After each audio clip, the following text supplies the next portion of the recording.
This is going to be a little interesting to see for myself. Yeah, it's definitely going to be interesting. Oh, we're already in the speed. Oh, okay, we caught up. No, we're caught up. That's Dragon Ball Z Supersonic Battles right there, okay? Yeah, we just leveled up, and that's how we're able to see it in real time now. Exactly, and that's why the back one just landed, and once again, Beneath the Mask is already down, or not even down a round. Lucifer's down a round. I'm sorry, I was tripped up. Okay, well, gonna fake electric. There's a hop kick though, but no follow-up afterwards, unfortunately. So far, so good. Another whiff. No break on these throws. It's gonna be a little bit more damage. Oh, trying to do running knee. But this matchup is definitely going to be a lot of Kazuya doing maybe down 4-1-2. That's per usual, down 4-1-1 to catch you trying to duck. There's a statue kick as well, which is going to come into effect. But with the hop kick being stuffed out by Lucilfer, unfortunately, we're not going to be seeing any more shenanigans out of Claudio in that round. Oh, Lucilfer! Oh my god, I can't read tonight. Jesus Christ. Oh, no, none of us can read. We're both play Tekken, so none of us. Give me your no Tekken player can read. And, hey man, the amount of people get DQ'd from our tournaments for not reading. Come on. Let's be real. Just give me your glasses. Shikaway for Shikaway! Oh, he can do it again though. But watch out. Has a lot of active frames. He's getting caught by that. Down back 1-2. Tsunami kicks, no punish on those. There's a sidestep free coming out. Yep, while running 2. Oh no! Down 1+2, and unfortunately you are going down, my friend. Now we are in round number 4. This goes in with 2 running man punches. Yeah. Satchel kick. Ooh, no punish on the regular God Fist. There's no way you're gonna let that down 4-2 rip again, right? Like if you let that rip again and they don't punish you, I'm gonna have to have a conversation. 1+2. Satchel side fist. Oh, look at the KBD. Oh, ran into the Ira.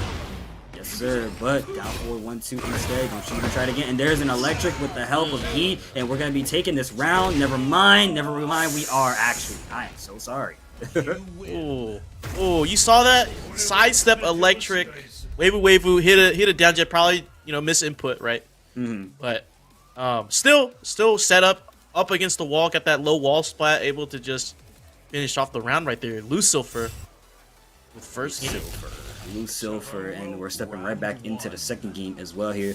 So like that's the thing here for both these players as they feel each other out, while Lucille is already up 1 game over Beneath the Mask, who is still going in. Beautiful combo at the wall already. Excellent damage as well. Good block on the low, hard reading it. Nice. I mean, unfortunately, we're still at the wall right here, which Claudio does like a lot, but after the cameraman into the wall rising 2, oh goodness gracious. Still at this wall. Got lays on the ground. Snatcher kick. Oh, again. Punish that, please. No breaks on these throws. Got up, sidestep 4. And then a standing 3 once again. Taking it because it hits mid. It's not high. Oh, hop kick. Oh my goodness. So fast. That man whipped a whole down forward 2 and then did hop kick. You see what I'm saying? It's kind of crazy. Oh, and a heat dash, cashing it in. Blue moon, push to the wall. Oh, sidewall saves lives. He didn't believe in it. And he didn't duck that either. You gotta duck that as well. Yeah, duck that. Oh, interrupt and the slow low. Lucilfer wasn't ready. I can't lie. The way Claudio does that down back 3 like that looks so saucy. He just slides in like casual. It's like it's nothing to me. But I'll tell you what else. It's like it's nonchalant, Yeah, I think that Claudio's character all nonchalant. Observa, shik away. Yeah, get the hell away from me. I agree with that statement, Kazuya. Oh yeah. Let's see the combo. Oh, dropped it. We case canned. Oh my goodness. It's okay. We break the throw. We're still alive. Patch side fist is locked in place, and finally ducking. Duck. And there it is. This should be a very good combo here. Not sure if it will kill. Oh, no, it don't. Decides to go for the running 2. 1 pixel in the low. We're tied up in the first game. Double entendre, baby. That's what I'm talking about. Y'all are staying out in the streets, fighting for y'all's lives, aka the life to go forward. You know what I'm saying? I mean, it's something like that. We're working on. I'm working on. No. I got it. As a mind, as a poet. You know what I'm saying? As a creative, I felt that.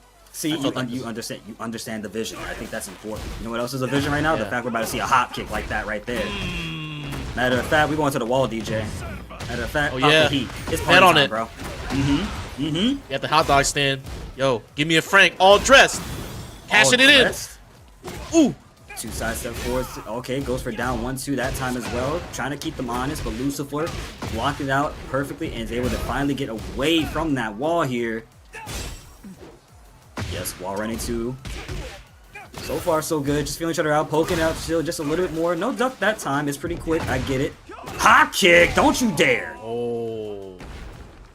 Round 2. Stepping into Numero Dos. No punish on a down forward 2. I understand. It's pretty quick, actually. That's more quicker than you might think when you see it and it recovers so fast. Just gotta be ready to 1-2 it.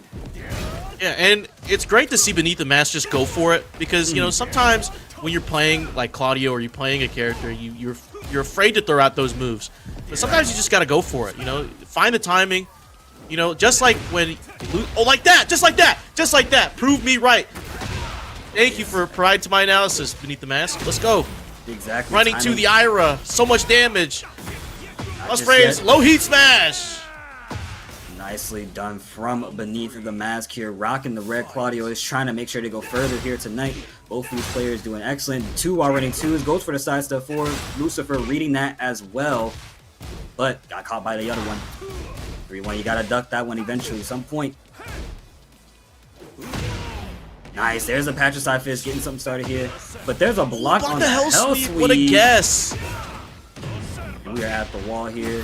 So far, so good. BeneathTheMask has got the momentum. He's got the upper hand. All they need to do is just trap them in place. But the heat smash has been blocked. And now it's time for Lucil to spend their advantage to get back what they lost before, which was the lead. And we're going to be seeing a drop combo. Never mind. What are y'all throw? Sidestepped it. One more interaction. Finish the string. Stature kick. Kind of tsunami kick. And the down 4 will take it. BeneathTheMask dispatches Lucilfer, pushing them into the lower bracket.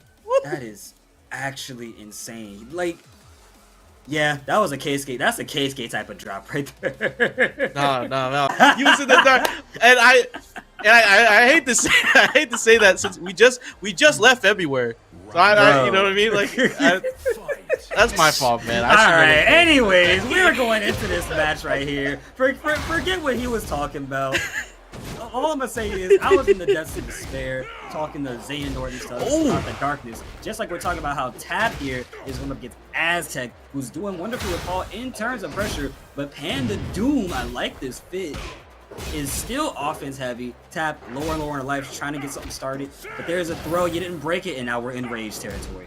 One more hit could do it. Like that right there.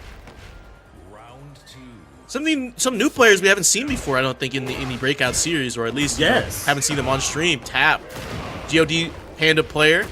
And we also have a GOD of our own, King Servbot. Played in the Lappy Smash, we got to see that. Of course. For Aztec, I have not seen this yet. We haven't seen any Pauls either. So, the only Pauls we've seen is Leapfrog. And he's usually on the commentary.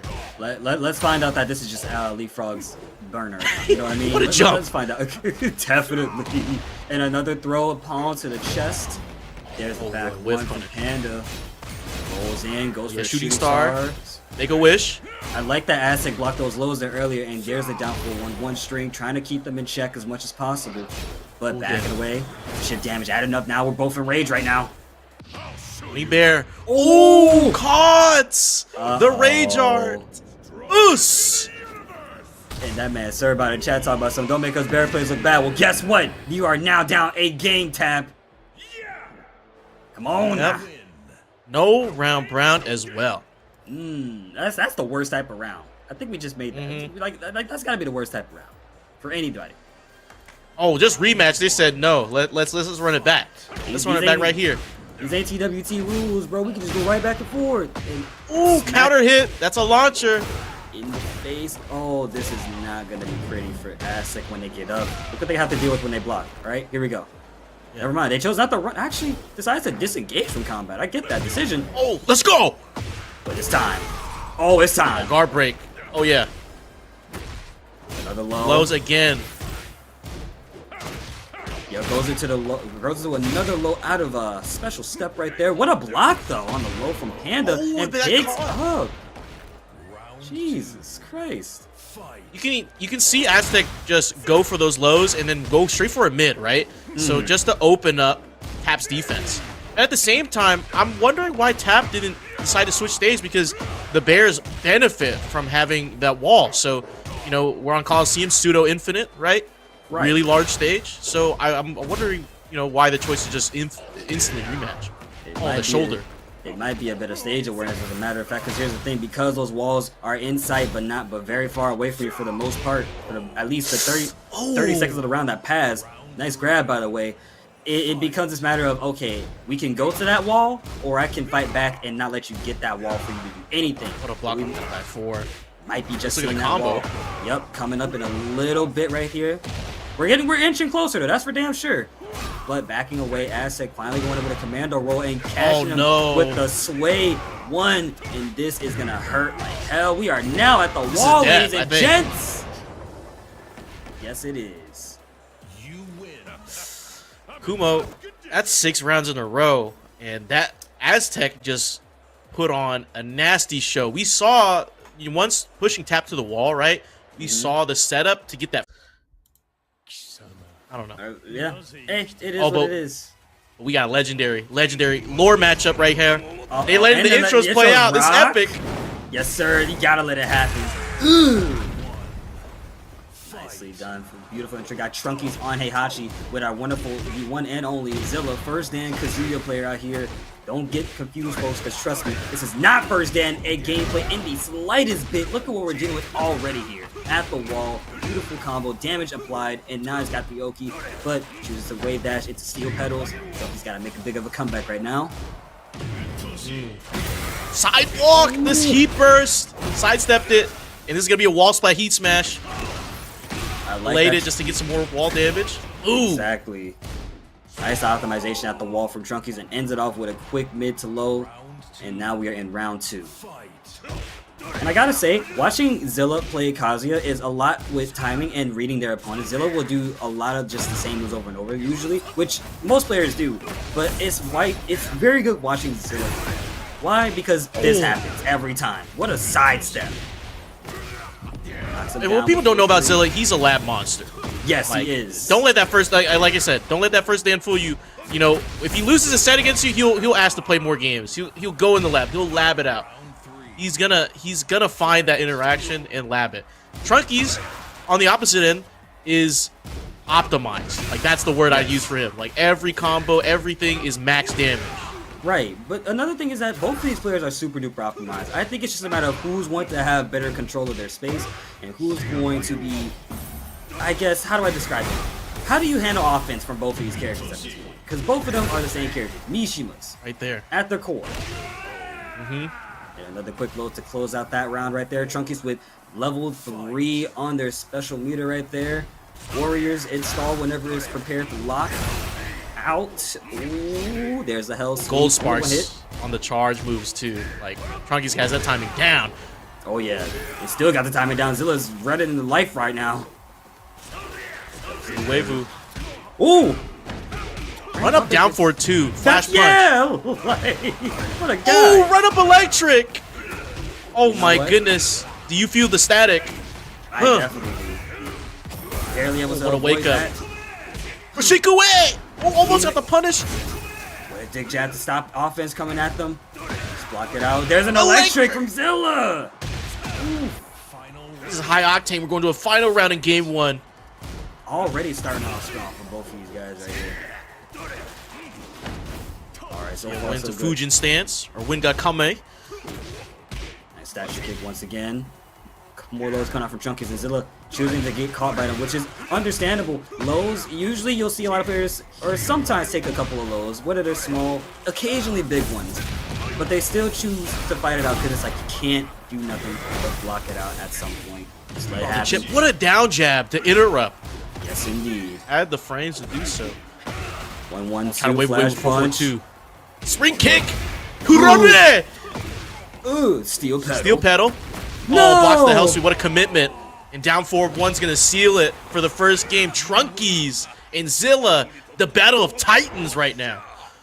Running it back and forward, masters of offense and defense in both sides. You saw Zilla using a lot of that movement, as a matter of fact, too. Lots of sidestepping coming out, trying to attack Heihachi's weak side, but it's going to be Trunkiez that is currently up 1 game. Let's see what Zilla does this time to try and stop a game 2 from happening. Let's see Rayman Rev in chat rooting for their boy Zilla. Yeah, let's go. Zilla makes the adjustment. I played against Zilla before. I played it in the breakout bracket. You know, like you said before, he does, like you said before, Kumo, he does the same moves over and over again, but the way he places them and the way he times them, he switches up on a dime. And we're not swapping up this match speed on a dime. Look, he is a first Dan movie first. If you told me this guy was first Dan, I believe you. I believe you. For like one minute before I see him do anything like that right there. Down 4-2. He timed it so well. Gut check too. That countered it. Ooh. What you ducking for? Home dome. Oh no. Down 1+2. Earlier, Zilla definitely had a punish on that head, but with twin pistons, but only let the first hit rock. Probably just wasn't too sure if that was gonna be connecting or not. But a low to avoid electric, and there is the hammer down 1.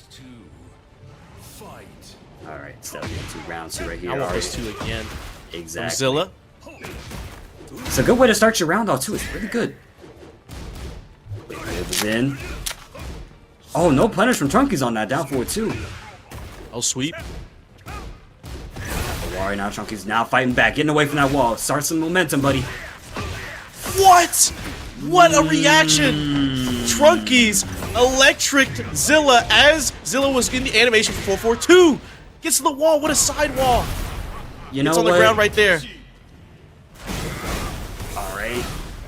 Hold it out. Just block back. Yep. Zilla wants to get away from that wall, spinning that heat dash to do so. And now both players without heat and only electric, straight fundamental. Mishima Fundy time. Who's got a hell sweep? Oh, yeah. I got an electric. So far, so I love good watching on the Mishimas, big man. skate. Like It's unique. You get a different type of Tekken when you watch both of these characters on the screen. What a reversal. oh no! Zilla must have had a misinput. Did a jumping like down jab. Had to have been a missing play. That's Ooh, could have whiff punished that back four.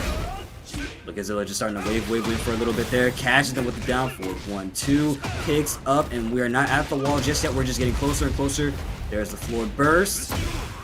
And now we're at the wall. Finally, once again. Uh-oh. Oh, Could sweet. be anyone's game.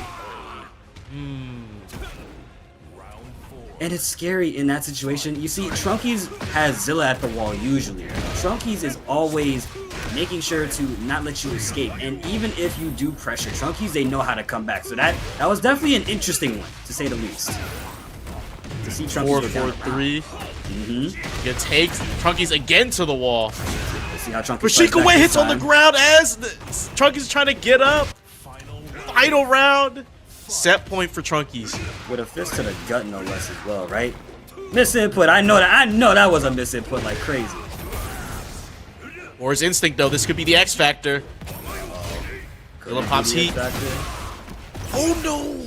That's guaranteed because it was counter hit forward 4. Oh my god. No gray health.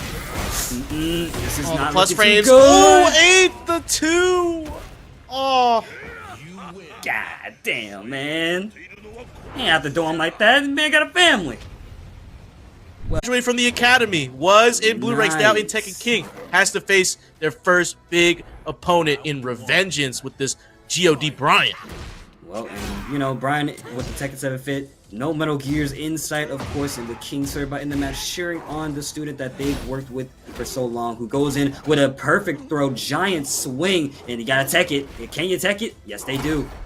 Vengeance. And there's a muscle bust armor. And don't slouch. You know, we saw some GODs get hit earlier, but Revengeance sent Pling down to losers. So be wary of this Bryan. Yes, Medusa in chat saying King fights for the orphans and Bryan wants to fight the orphans. This is the battle of 2 different guys right here. More wise. This is, I believe, a Nacho Libre custom.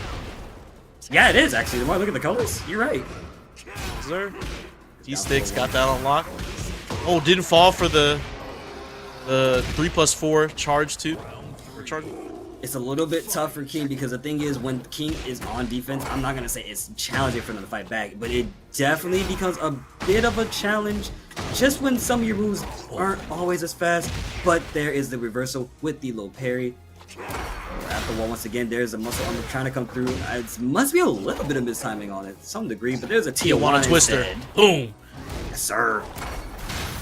Jaguar armor. At the wall right now. Still safe for Bryan here. Back it around, doing a lot of muscle armor right now, but it's not working out at the moment. You're doing muscle armor, trying to scare the Revengeance, but it's not happening. Revengeance will still be going in. There's the mid kick out of Jaguar. Heat smashed a lot He of them in smashed place. into low C-Sticks. Optimizing. What I'm not seeing is any down 4-2-1s from C-Sticks. Oh, but run up giant swing. And it's good that you mentioned down forward 2-1 because on counter hit that'd be really good, and that might just change the tides. Not even seeing a lot of down 4-1-2s as well, right? A good mid poke, quick, nice to check and see what's happening at the moment. But we're seeing a lot of Giant swing again, not breaking these. No one's breaking throws. Nope. But it gives Revengeance time to learn how to tech it. Oh, try to armor. Again. It's gotta be a little bit more mindful using that muscle armor. I mean, I know it's good, I know it helps, but it's not doing any work at the moment if you're not gonna be landing the hit that follows the path. Broke Shining Wizard though. Oh, Jaguar armor, heat dash, gonna cash it in. You got this, right? C-Sticks, gonna KingReyJr. Ooh. You know what? Maybe I lied. Maybe I lied after all. Okay, you're very wrong. I get it, C-Sticks. I get it. I get it. I get it. I get it. We see the vision now. I got glasses on for a reason. I can see the future with these lenses. You see into the future. Nice little coming from Revengeance trying to start us off counter here. hit. 4-4 neutral 2. Both players Oh. in 2 rounds apiece at the moment. What a beautiful counter hit while rising 3 into the heat activation. Just kind of Taunt, heat smash, hits it. Okay, I thought that was gonna break wall. I ain't gonna lie. Oh, the charge! That breaks the wall, though. Well, you're right about that one, and check it out. He is also dead. I thought. Never mind. We thought. Wait. Caster No. Cris, 4-4 neutral 2. Heat. Hold Does up, have hold great up. health to work with. Ooh. 1-2. 1-2-1. 1-2s, yep. Simple and true. Just jab it out and see what happens next, my friend. That was a close game, though, for C-Sticks, who recently just got the Tekken King. Holding their own against a GOD. That's gotta feel good! Low parry to start the round. Jaguar bomb. I definitely think it feels good. What also feels good is the fact that we are now at this wall. It's a good feeling because one player can get that wall and have a field day with it. And nice blocks on the nut punch from Revengeance there. C6 going in with another giant swing, but they're teching at that time. That was Blue Spark giant swing, too. That's You know, even CC's not playing around. that's an even quicker like break if I'm not mistaken. That's a little bit more harder. Oh, QCB1. It always Mock comes punch. back. It's so good, dude. Every time a Bryan does that, I'm like, bro, I just want to duck at this point. Yeah. Oh, good blocks, but can't punish that. Add the muscle on to try and get something started there. Getting caught by the whole string now. 1, 2, 4. Perfect round. Round number 3. Let's see what happens next. Yes, please. That's the first 4-2-1 I've seen all game. Yeah. Oh, and this is a combo. Oh! Didn't see it. Wasn't close enough for the heat burst combo to hit. Oh, full string. Out of Snake Eyes. Hatchet kick. And a little down jab. And that's all they needed, and that's all he wrote. Revengeance now with a game up over C-Sticks. Beautiful. Cheerleaders. Look at the Grimjaw outfit. I'm jealous. Screw you. Screw you. I like it. I like it. Yeah, I like it. I love both these customs. Great colors. Already Peacekeeper, Heat Engager. We're in the Evil Arena, so you got 4 wall blasts available. And it's going to look very ugly if one of them pops. Now, the thing with this matchup is going to be a lot of, I guess we're going to be seeing a couple of stances come out of Shadow, right? And I say a couple because Tenno does not want Shadow to be in those stances at any given moment. You see, poking him out with a lot of blows, because the moment they go into anything like Tarantula, oh no. Big drop. Great skyrocket. Yeah, definitely. Hey, look, took him to NASA. A couple little swipes. You got a perfect round. It is what it is.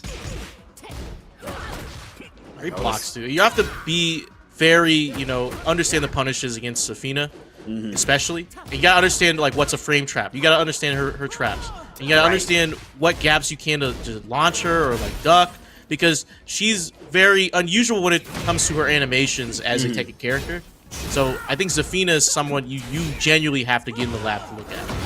Yeah, and I think Tenno definitely did that because right now Tenno is on a pretty good streak. He's got the health leads, got heat activation, but Shadow with a couple of small pokes is finally getting some started. But a sidestep 4 heat smash to lock them in place. One more shot could do it for Shadow's life right here. We're still staying alive. Somehow by the skin of their teeth, 18 seconds coming up on our clock right now. Whittling their time down, and there's a big low. Wow. You know what? If there's one thing Zafina players, the Xiaoyu players got in common, y'all some thieves. Yeah, robbery. That was robbery. And Kumo, you know, you would see that move. You know, people in the intermediate and like maybe advanced players are like, oh, we never use that move. You know what I'm saying? It's too slow. You know, you can block and launch it. But, you know, Shadow shows us, you know, and these high-level competitors, they're like, sometimes you got to do it. Sometimes you just got to let it rip.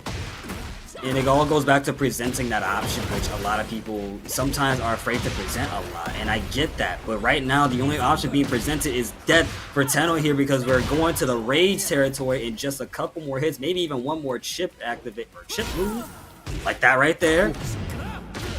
Good activation from Tenno here, gets the tornado as well. And earlier, we were seeing Tenno with good offense, trying to keep Shadow from going into those stances as much as possible, and still doing so with a couple of lows to try and check them from Tarantula. Block. The wall. Ooh. That's good for Tenno here, kicking her right back to where she belongs. Let's go. Sidestepping and start the round, just launch him. Shadow 20Z pushing it forward to the wall. Some wall damage. Oh, the Oki setup. Yep. Yo, oh, hits again. The full string. Damn. This Bleach episode kind of different. Why Grimmjow getting cooked by some girl with like fake ears on? Man, Grimmjow is all on the side. Please clean it up. Clean it up. Clean it up. Nice heat activation from Tenno right there, but a low parry from Shadow in response. You're not doing it to me again. I noticed those lows. I noticed what you were doing, and I'm not letting it happen any further. Yeah, kick and push him back. Still in heat. The low again jumped over it. Oh my goodness! Back 3. You couldn't the plasma blade, but missed the combo. Yo, he took the short. He took the sword out the sheath and said, "I am ready for war. Come at me, Zafina." Armed and dangerous. Uh-oh. Both has the health lead. Went for the low. Oh, that was scary. What a backdash. Oh, running forward. Don't press. Shadow 20Z takes the first game. And it wasn't even that big of a press. It was just one small, quick duck that Tenno thought was going to be a high. That cost that round. Like, I know that for a fact because you couldn't have pressed something right there. I don't think Tenno wanted to press anything. I don't think they did. Yeah, I think it was just maybe a duck, expecting maybe the low to come out. Because sometimes, you know, her animations, if it'll fool you. But that Azazel Claw comes out, and then you're like, oh, man. I mean, I can't say anything. The privileged Jin main, I can parry that. So, Hwoarang cannot. You know, I'm just keep my mouth closed. That's all I can say. Wait, you got something to say? I ain't got nothing to say. We in the booth right now. You can say it to my face. It wasn't even about Jin. See, look at you trying to start problems. This is a problem with all you Jin players. All y'all Jin players be wanting smoke, and then when y'all get that smoke, y'all be like, never mind, bro. Mind you, this is coming from a Dragunov player. Okay. What are you talking about? So bro? we're both degenerates in the booth right now. What are you talking about? I play King. What do you mean? Okay, all right. This guy's a liar. This guy's he wants to lie. He wants to lie right now. Bro, I'm a Clive main. Come on now. Oh, I think that's worse. I think that's worse. Depending on who you ask, that might be worse. Oh, and a launch from Shadow 20Z. Yeah, that's definitely worse. And two degenerates talking about who's the bigger degenerate. I'll tell you what's the big degenerate. This damage right here from Shadow, who's gonna not activate Heat just yet, wants to keep that activation for any given moment, but they should have done so because of launch from Tenno, and now we're at the wall playing the game. Never mind, Tenno's reversing the tide to be at the wall himself. My goodness, in the low again. And you notice that Shadow power crush. when they get to this wall. they start playing more compact. They just start doing down 4-1s, quick lows, and just choosing to engage, and they disengage, but Tenno will keep engaging into the battle and take the first round. Tenno looking strong, but just frame skyrocket. Get in the air, buddy. Let's get to the wall. Boom, boom. No! What a low parry. I feel like they wanted to save that wall activation so bad, but chose not to use it there. It was a matter of what do I want to do here? Probably a brain fart. Maybe that choice paralysis, you know, it happens to the best of us. Right. But there's no paralysis in the fact that Shadow was able to just get out of harm's way further. Look at them crawl around that stance. Peacekeeper, get up. Well, yeah. Staying in stance. Anything. Tarantula. Big the low. sweep caught. Ooh. You know, I gotta say, that kind of hurts seeing that low like that. You know what I mean? Like, imagine you minding your business. You just see Hwoarang kick your shins like that. Like you can't walk. Yeah, I'm trying to sidewalk the other way, and you hit me in my shins after I tried to do armor move. Skyrocket. Oh my God, we're sending them to space. Nah, we send them to another wall as a matter of fact, actually. We're getting some pretty big damage for it, too. And we're getting a good setup for the low to come out once again. Shadow didn't block at the time. Down for 3+4. And there's another quick low from Tenno to tie 1-1 with a beautiful Grimjow custom, no less. No round brown as well. 10-0. Making the adjustment. Feeling the swagger. We rematching again. No switching stages, no switching costumes. It's just straight up action. Somebody get the hands up. Somebody get the brooms because Tenno's trying to sweep Shadow all in the back. Oh my God. What's going on? And we get a wall blast. Extension of the combo. Put him back at the wall. Taking the sword out the sheath for a little minute right there. It still has it active as much as possible. There's a ReyJr finally coming out from Shadow. An option that we didn't think we were going to see. Can't hold it in. Ooh! That's how it feels to chew 5 gum. Get crushed. That's how it feels to ingest one-shot energy. Actually, Code Breakout for true. 10% off. But that's so true, though. You could. And we got to block that for a second. Good block from Tenno. 30 seconds coming up on our clock right now. Shadow, one chance away from dying here. Tenno with rage. Any hit could do it, but the sneaky gag 1+2 shall take it. Not mistaken. Correct me if I'm wrong, chatters. I don't want to pull up. Slide, just multiple lows. There's so many. Oh, the low store is closed though. Uh-oh.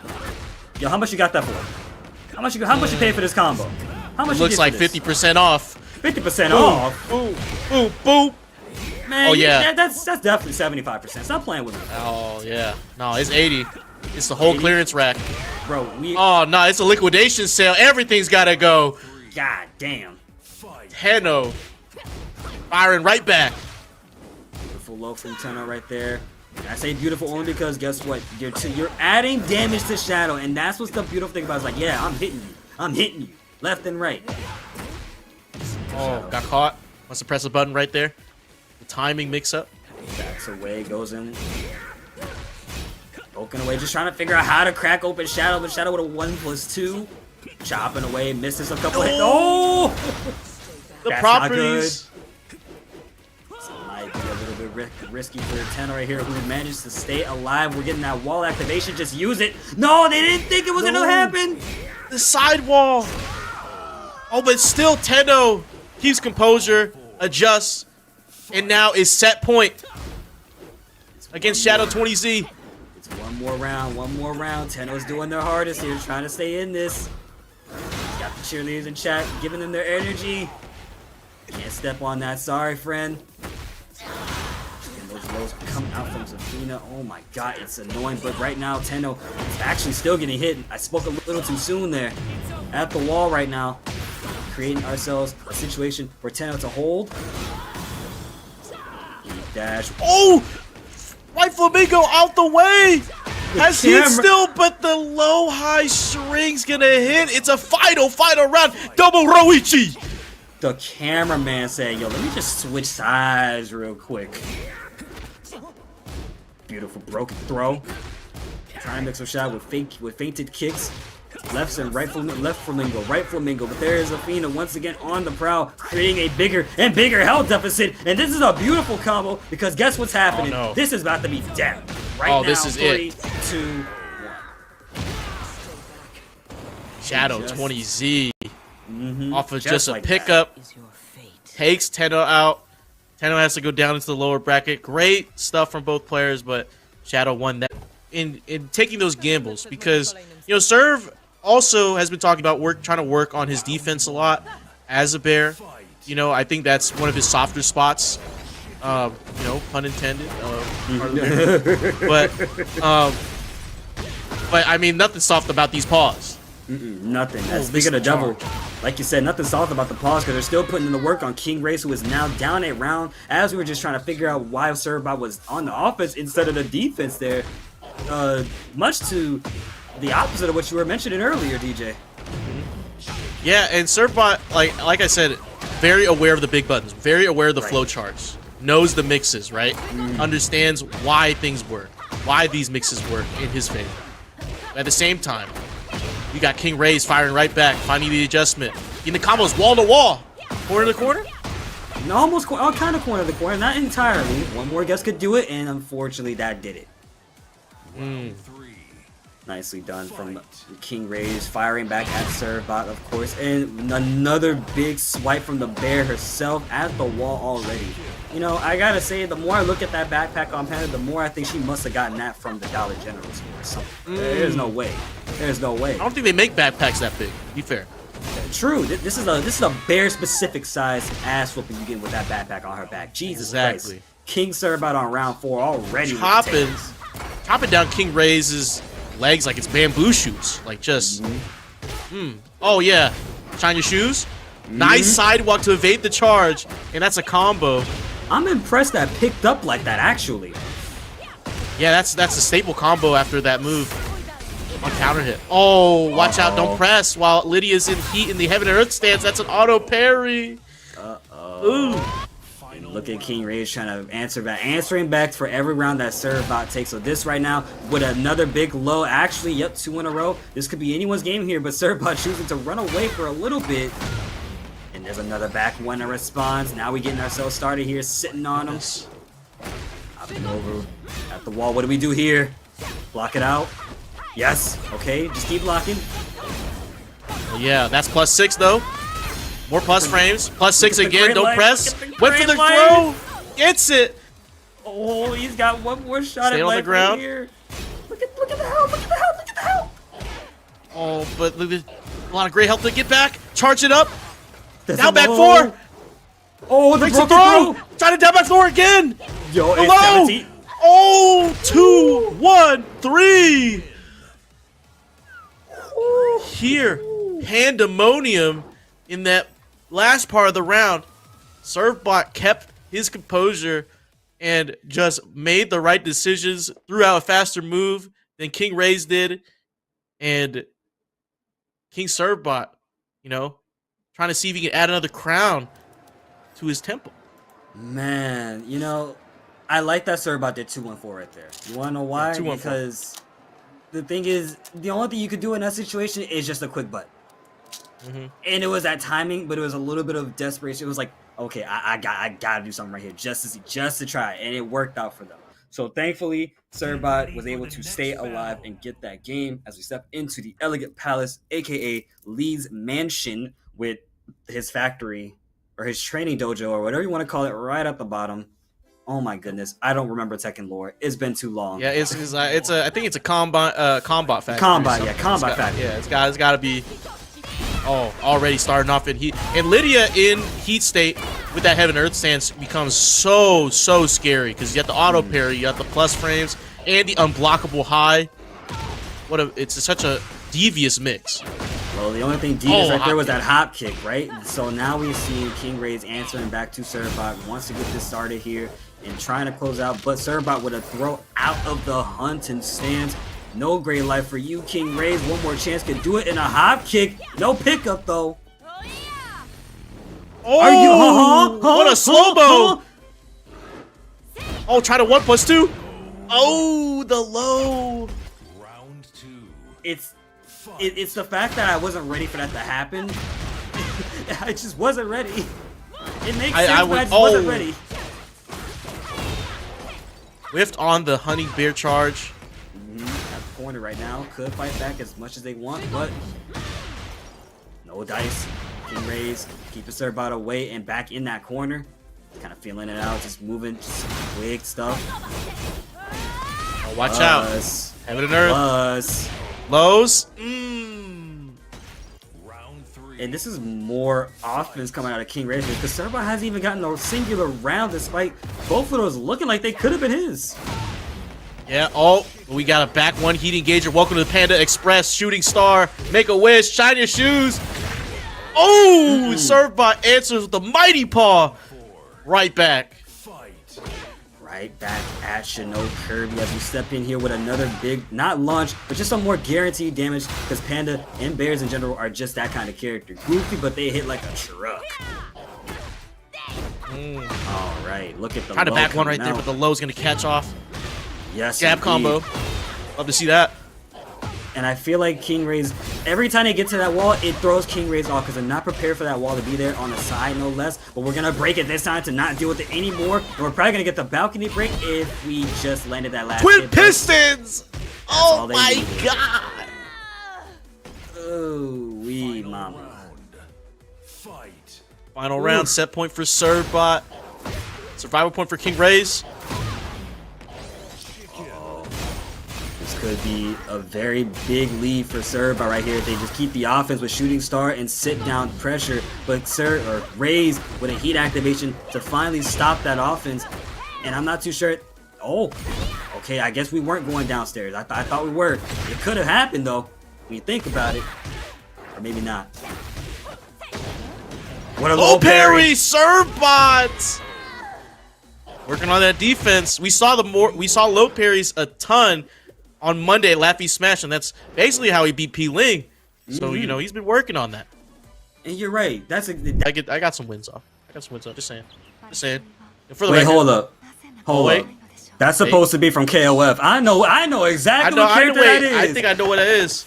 I hate that I can't remember the name off the top of my head. Someone's gonna spoil me, but I know who that is. I know.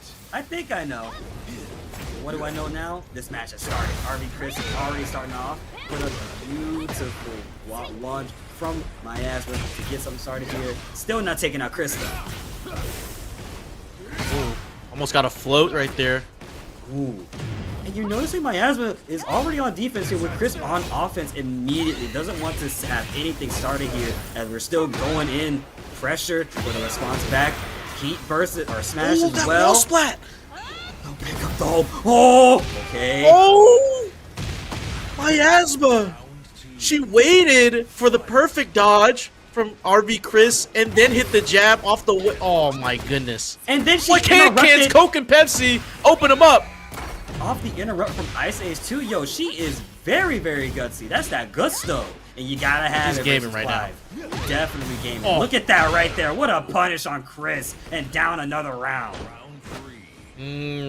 Cris has to make the adjustment. Mayasma 1 round away from getting a game up here.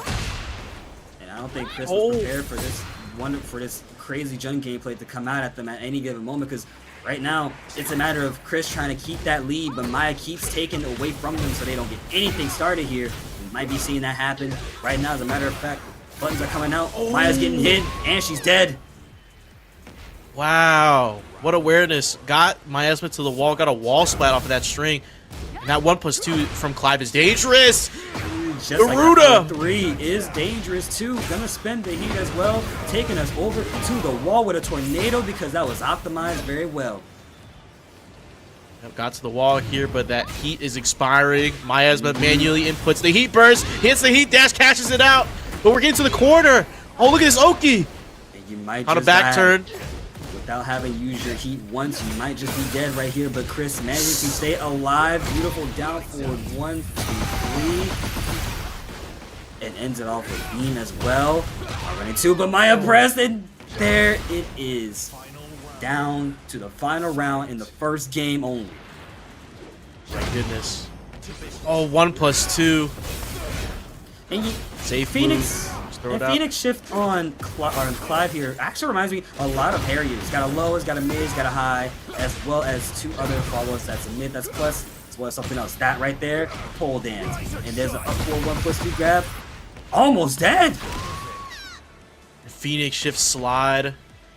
And RV Cris takes the first game. That was an incredible sequence for RV Cris, packing on that pressure. Phoenix shifting. Mayasma maybe respected a little too much or just was out of range to jab interrupt. And it was just, you know, it was all RV Cris right there. At that point, it definitely was. But I get it, though. And again, like I mentioned, it's a lot of that Phoenix shift. Once that starts coming out, it's you have to play a small guessing game. Sometimes you press, sometimes you duck, because you're not too sure what is that option coming out, you know, for you to deal with. So it's a 50-50 in of itself, only because you have to still guess if you're going to do a mid, a low, or a high. Whichever one of the two. But the only thing with Clive is that there's just nothing but mids. Yeah. But he's also pretty punishable, especially after that patch that nerfed some of his moves and adjusted some of his properties. But we got Mayasma with the costume change and the stage change. Shout out to Mayasma. And then sometimes you just need a reset. Right. Not to mention she's rocking her own avatar as Jun as well. So this just makes it even better. It's got everything matched bar for bar. Oh, yeah, you gotta get up. Also got Cris matched bar for bar. Oh, prominence. Forward 1+2. Prominence. Pressure, look at Maya blocking it out. I like those blocks from Maya, choosing to just watch and see what comes next. Because guess what? The only thing you can do right now is continue to block. But it's a good thing. It's good defense. However. Down back 1+2. It's an extension. It won't let you stay alive for that long. I can't believe 1+2 is safe. He gets a demon breath, basically. That's safe. I can't back this. Nah, and I also can't back the fact that Mayasma didn't get a punish on the whip aerial 2 too. So now she's gotta eat some more damage. And a tornado, no less. Oh no, this damage is very massive. And the block stun from the jumped over it, but the rising kick. Rising back turn kick. That is one not round away. Average in the slightest bit, dude. Oh my goodness. Wrist chuck slam though. Get side axis combo. Push to the wall. Oh, Mayasma, yes, we got these. Yes, we do. We still got these. See, why is that safe? This should never be safe. Well, don't press. That's what we gotta say. Not don't just press, you. Me don't too. Mash. 1+2 again. Heat engager. Gonna get that health right back. Torgal! Oh, yeah, because I can't believe that wall breaks. Well, Torgal was in hands because Clive was in heat, so it definitely makes a difference. Try to go for Can. Can interrupted. Barely too. 17 seconds, 15 on the clock right now. A low. Slide it in. Oh my goodness, this is absolutely wonderful right now. Mayasma trying to stay alive in here, but we are on the octagon with all these wall bursts activated at any given moment, just like that right there. RV Cris is going to take the biggest lead that they can, activating heat as well. There's no burst this time at this wall, thankfully. Oh yes, that move in heat is so powerful for June. Love to see it represented. Our go-to 1+2. Yep, with one of their own. Can. Rage Arts. That's gonna be so much damage on counter hit. It's not only that, but it's gonna give Maya that advantage of, okay, I have breathing room, I have time to think, I know what I can do next. You're also close to death, so you're going to do something different this time. I'm not sure what. We gotta see. Oh no, RV Cris with the down back 1+2. Takes Mayasma down. Man, and that's all they needed. That's all they needed too. Cris fainted when I say, doesn't go for it. Or they can just go for it. It's a matter of just playing patient versus Steve. But both these players, let's see if that patience adds up to what they got. Got that down 2-1 right there. A low parry from EXO. Look at the blue sparks. You know that input is solid. Right. I think EXO doesn't hesitate wanting to keep playing that Razor again because they're not afraid of Steve, and that's definitely vital right there. 1 point elbow on Lidia, but EXO unfortunately getting hit, and Shinblade will be capitalizing and definitely taking out EXO. I think with this one, Oh, no, the sidewall, but that down 2-1. There it is. I was thinking that they were gonna rage art to seal the deal, but I guess they wanted to try and kill with just a combo instead, which I get it. With the wall there, I would think so too. But I also think back one is really good. Snake Charmer into back one. That's devious. Spring kick. Oh yeah. Right now, EXO. Oh man, line on launch. Not looking too good in that range 0 gameplay right now. It's got to back away and allow Shinblade to come to them and just stop them with some good, well-timed presses.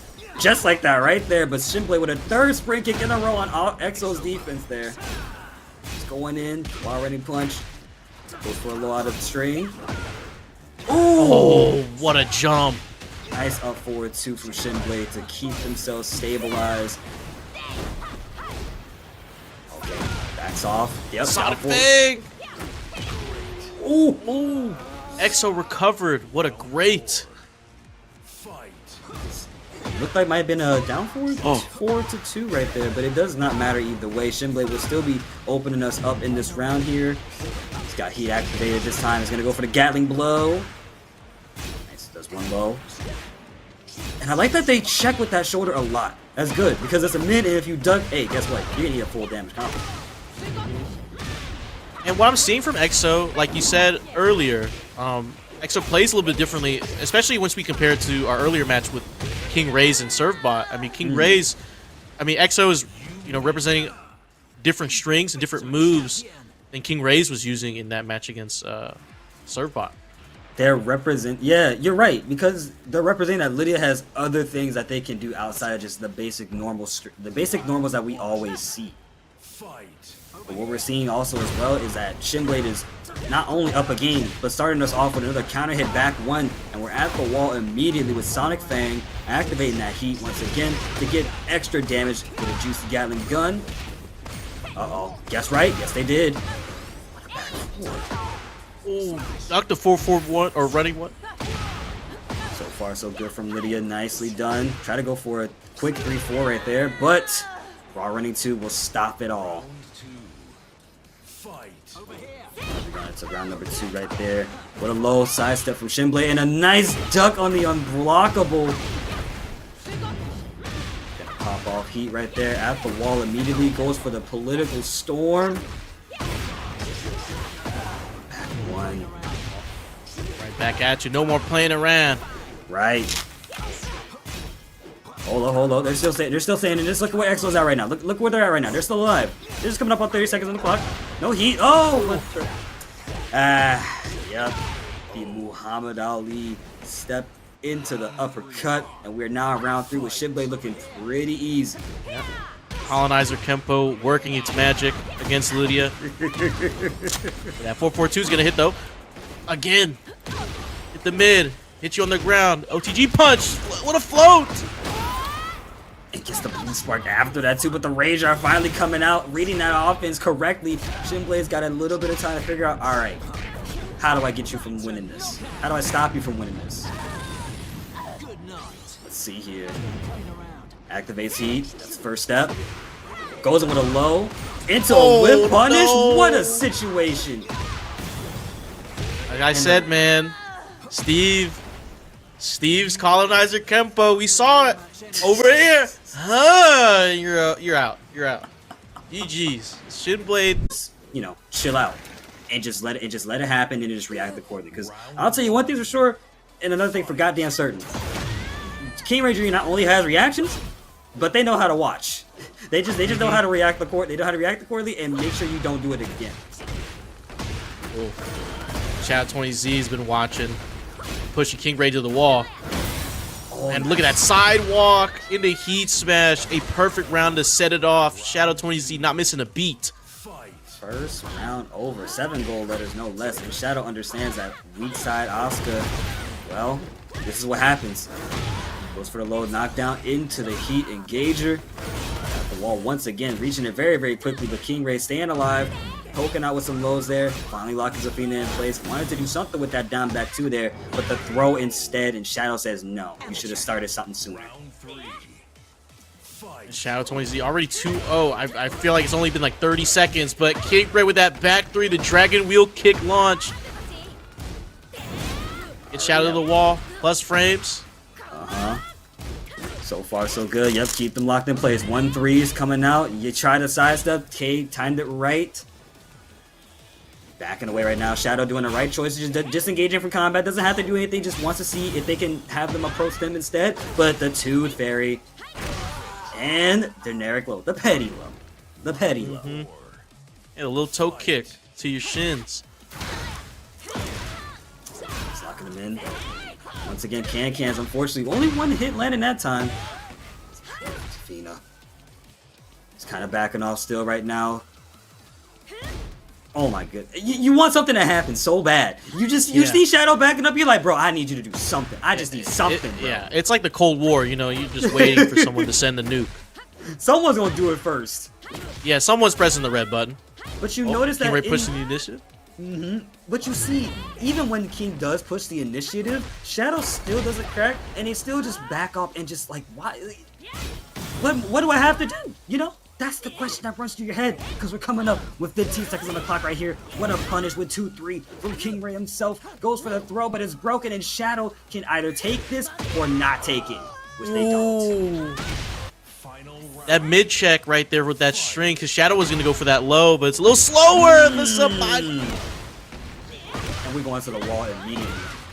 And Asuka loves to play a slight. When Asuka starts playing keep out, likes a back 3, down back 2, and reading the moment you start to go in is when she gets started. Because look at how KingRay's playing right now.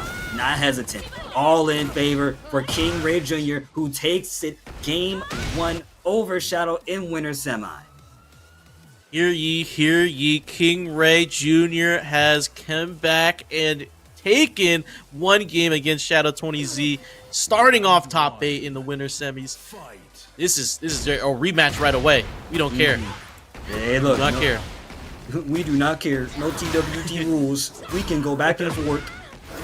But it's good because you know what this means? They get to develop awareness for stages. Having to switch stages all the time messes with the awareness of when it comes up. So this is definitely good. Now we know when these walls are coming up quicker. It allows people to adjust.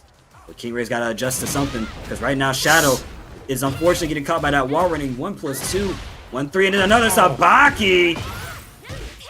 Oh man. Oh, no way. That one was 2. They dodged it. Oh my goodness. It's like a task video. Oh no. Yeah. Highway Mania. Shout out. Yeah. Oh yeah. Nice. 1+2 ender strength. Gotta dig deep for that one. Dig deep. Find it in your soul. That's always he's like, get out of here. What is it that Leroy says? You know, you going all out, nothing to show for it. You know what I mean? Yeah. Believe in your heart. Yeah, you have to, because look at this health lead right now. Look at where Shadow's at. Look at where KingReyJr is at. Look at the Tooth Fairy that Shadow got hit by, but no follow at 4-2. Oh, 4-2 again. The Demon Slayer. Slaying Azazel. Getting him out in the air. Yeah, I need it again. I need Zafina slain too. You're right. I need Zafina slain. Not Azazel. I need Zafina slain. Oh, this right now. The back dashing. The movement from Shadow. Both these players even. Coming up on 15 seconds on the clock in just a couple moments here. Fainting out a couple of options. Asuka's got the ability to do that, of course. 10 seconds left on the clock right now. Dragging that timer down. Taking steps out of Pling's book. And manages to do so perfectly with a 4-2. Or into the big girl kick. But we're starting off this final round for KingRayJr with a 1+2 from Shadow. It's the wall here. Uh-oh. Only the Oki setup though. Lows, more lows. Low stores closed though. Can. Coke and Pepsi. Open them both up. Heat burst. I prefer Dr. Pepper and Sprite more. I mean, if we does it again, I got you. Okay. Heat smash, locking them in place. Goes for the down back. 1+2, 4 forward, 1 at the wall. This is pretty big girl damage. And matter of fact, we optimizing the hell out of this one. KingRay send him home with a solid rage art placement. You bonehead. Dribble. And that kills. KingRayJr. Pushes Shadow 20Z down into the lower bracket of top 8. Moving on. Woo. Commons? No, crazy, man. That's crazy. I have to ask my nephews if they use that as a way to come back to people. It's like, no. I was like, well, guess what? I taught you something new. Hey, I mean, like, you know, we used to call people bots. So I mean, it's not. We still do. We still do, but you know, I guess default's the new one. Yep, and the only thing default right here is the fact that Cris is still rocking the basic Clive custom lowering Shinblade, so with a wall running 2 into the Phoenix shift 2-1 as well. Nicely done. Fight. Oh, try to step back right there. 1+2 again. Shinblade just poking. Perfect dodge. Goes in. Oh, what a down one from Clive right there. 1+2.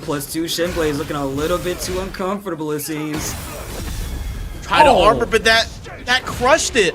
The heat smash animation crushed that power crush. That's incredible. My guy flew underneath that like he was from Guilty Gear or something, bro. Yeah, that was crazy. I mean, He came from below. heat smash would have broke through armor anyway, but the fact that he didn't even get hit is crazy. Haha, you can't stop me. I know how to get it everywhere. Speaking of getting it everywhere, 2-1 charge up is going to break that guard, but Shinblade does not matter to them. Rocket punch. Big Delay fist. just to dodge the perfect dodge. Uh-oh. Finish the string. Don't get up. Favorite spot to be at right now with Steve. The wall, you press, and 1-2. Fire. 2-2. Fire. Fight. I'm a boxer. You can't stop me. Bang. You may be a cosplayer, but you can't stop me. And Clive is just like, what the That hell is sword of this that dog won't stop me. I don't know what you're talking about. What's a Garuda? Are you even allowed to have a sword? Well, if Tekken fight? Yoshimitsu can have a sword, I don't see why Clive can't bring his. That's true. That's true. The only thing Clive is bringing right now is Titan! heat. Wow! Big fist to the face. What a What a block. Oh, yep. GG no read. Cris on a tear right now. Gets the first game. Well done, Togo. Usually, you know, that was. I gotta say, I wasn't prepared to see how. I didn't know what I was expecting when I saw this pop up on the screen. I don't know what I was getting myself into. I figured that's how I was gonna go, but I can always be proven wrong. Cris taking so much advantage of the frames, not to mention the fact that they can get all in front of Cris and just use movement. Yeah. But also, I said Cris also get in front of Shinblade, use movement, Battle. and just like you saw the heat smash go underneath the armor, like slimy stuff. Yeah, and I also like that. I think it's a good move Shinblade switch the stage because even though Celebration on the Sen, nice looking stage, pretty small, and you can't walk around a lot of Clive's moves since he has so much range in that small space. Whiffing one after the other. Look, look, please stop whiffing. Stop whiffing! You whiff, you die. That's the rule. 1+2. Oh, heat dash. Got that advantage. What a duck. Got the Ramu 1+2 and ends it with a 1+2. Just the default one. Prominence! I need to hear it. I need to see it. Yeah. As I say, that's not prominence. Alright, there. Good 1+2 on the side step right there. Cris. He's gonna break the wall right here. Gonna get a pretty beautiful combo. And this is Cris. So we're breaking the other wall. What the heck, man? They let this character do that? 1+2 heat dash into the hell sweep to finish it off. Hey, that's Clive for you. Cris will make you understand you need to be afraid of Clive. You need to laugh the character as we go into Phoenix Shift 1 to raise his on Tekken Gauge up, but breaking guard. Shinblade on offense right now. 1+2, just demon breath.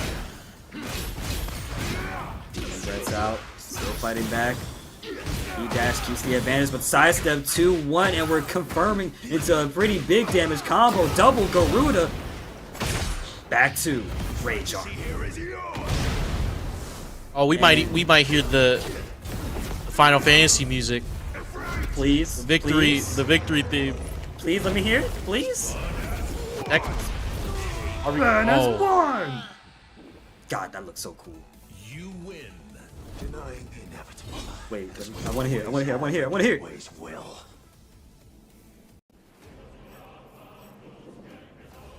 Yeah, I got the hit! Yeah, there it is. Yep, we got the. All right, this is gonna be really interesting. What's your take on this matchup? Like in terms of who do you think has an innate advantage? I mean, let's talk about it, right? Lidia, one of those specialist characters that has access to forward 2. Political storming can get really nasty.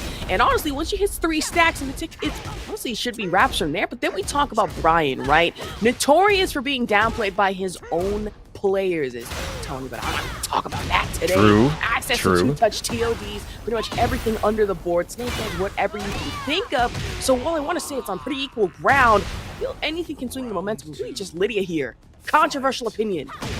Yeah, EXO, I mean, kind of rushed down a little bit there, and unfortunately didn't really end up using heat in the first round to get a stack out of it. But we're seeing it here, and I think the real challenging thing is that Lidia has a bit of trouble starting offense, I feel like. And also, she has very limited access to continuous plus frames off of using heat. Yeah, honestly, understandable. I think Lidia is really one of those rampant momentum characters, but then Bryan is just sheer brutality. You let him get one just chance at anything, and he takes it from there. But EXO, honestly, he can get advantage, especially off the swing into the hit. Honestly, looking too fresh. Yeah, going up a quick 2 rounds, and now the floor is lava. We'll see how this progresses. Save, floor blast. Gonna go for the grab. Nice little sidestep action, and same back from Revengeance. Nice break on the 1+2 that would have floor broke. Big floor break.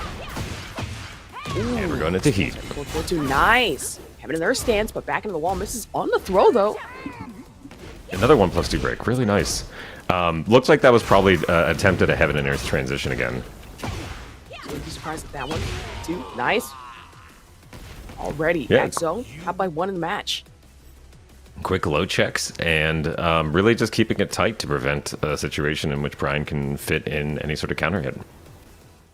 Man, I will say, I did see a little bit of Bryan gameplay. What was it at Beak Bonk? And it was the most insane match. I'm pretty sure that Leapfrog and I had commentated, right? Bryan player that came up. And all of a sudden, it's like, wait, he's just like blasting through bracket. Like, what is going on? D-Reckoning! That's who it was! I'm pretty sure could have just taken the entire tournament. And then here comes Long Style on the side, just a bracket full of them, which your boy Kyron absolutely won the entire thing. It was some insane stuff this weekend, I'm gonna tell you, man. Mm-hmm. Yeah, I feel like Bryan is one of those characters that, like, you really just only need to get a few good reads and really just match turning ability for sure. Man, always starting us off with a hatchet kick. Try to even go for the jump, but still getting gapped on a lot of these lows, though. Ooh, double knee bomber, possibly over 2-touch wall. Yep, we're a pretty easy wall combo off of this. Bang, bang, bang. Goes for the QCF 1+2 finisher. The Solar Racer looks like does actually hit the tech on the ground.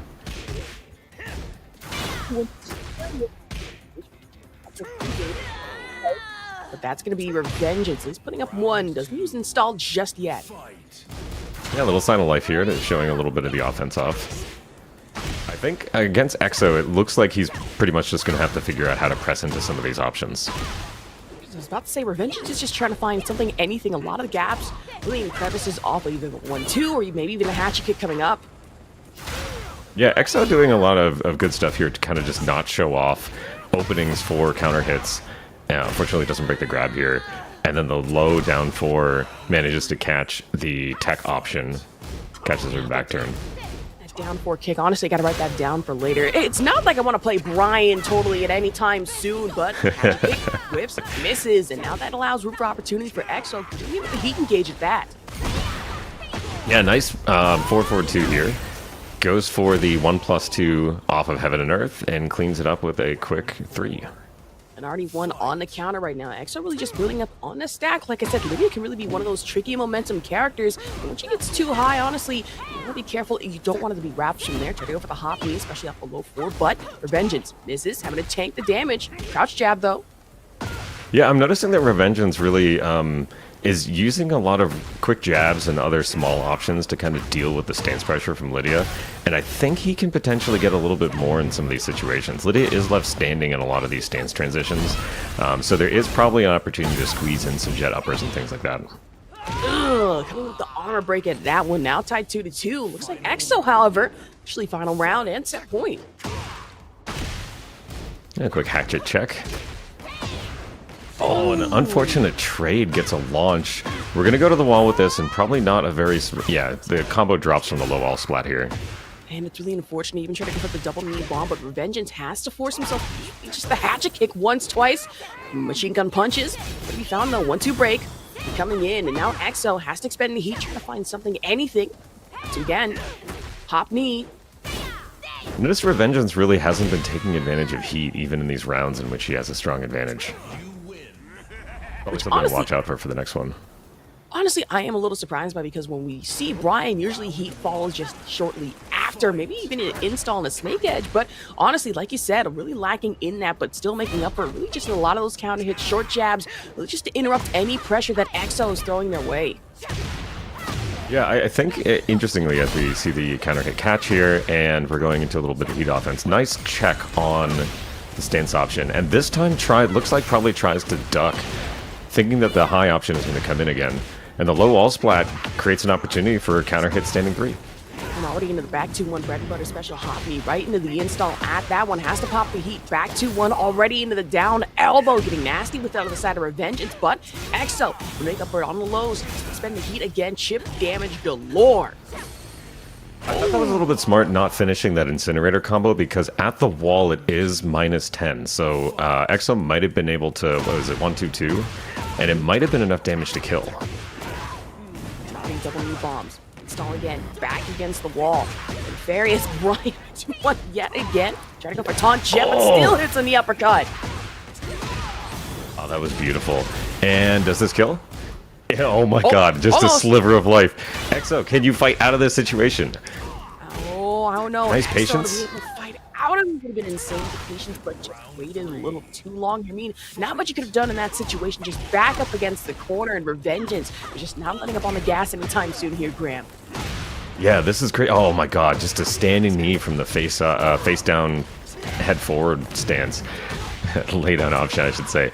And we're going to the wall with this one. Bang, bang, bang. Uses the QCF 1+2 in order to guarantee the full Soul Eraser guarantees a resplat. Man, and not only that, a good chunk of these have really just either been chip damage or counter hits on the side of EXO, but good duck on the block at that one, saying now it's my turn. 2 having their stance, but already back into it. Has to go from the mid in Revengeance. Oh, this is hitting. Pops the Rage Art. Of course, not going to be enough to kill, but that's going to be a good shred of damage. Yeah, I think while this Rage Art is going, if this round does go EXO's way, Revengeance is going to be thinking about that taunt into the Heat Smash. Oh yeah, and unfortunately just get beat by that. Taunt into Heat Smash is a little bit more of a generous window, and I think with the right timing could have had that to close out that last round. Already EXO back on set point again, but if Revengeance manages to take this one again, they can set point themselves. So very back and forth, back 2-1. The down elbow, full kick, trying to go for taunt jet upper again, but looks like we had it, at least for now. EXO though, having in their stance, back and down chops. Yeah, just eating the mix from the Lidia combos. Oh, and that's some generous tracking. I was about to say, it's the cameraman and tracking shenanigans like we've been seeing all weekend at that. Is that a Revengeance, though? Takes full advantage. Now Revengeance themselves in set point. Yeah, final round. This has been a real banger. I'm telling you, these matches are already barn burners back to back, especially the breakout hatchet kick already, though. Another one twice, still gets slammed off the heat engage, though. Goes for the mid option off of the Heaven and Earth. Heaven and Earth again. Look at all that chip damage. And a nice sidestep around, but the face splat is not going to guarantee anything. Maybe should have gone for a straight tornado off of that taunt upper, but a down 4 closes it out. Revengeance manages to go 2-1 in a very tight match between him and EXO. Man, I was about to say that was looking a little scary, and to come in for. You know what? I don't blame him. Have you seen the chip damage on those chainsaws, man? Yeah, I mean, she's got a lot of potential sauce, and this is a pretty interesting fit. I was about to say, sauce with the drip too. Saws off the chainsaws as well. Full pun intended, but as I was saying, the menace again into the chainsaws, but peeling. Was 2 right into the hits. Yeah, it doesn't even really need to go into any sort of Hypnotist tailspin here. We see the full Hypnotist low charge for a free launch, and that's some guaranteed damage. Peeling up 1.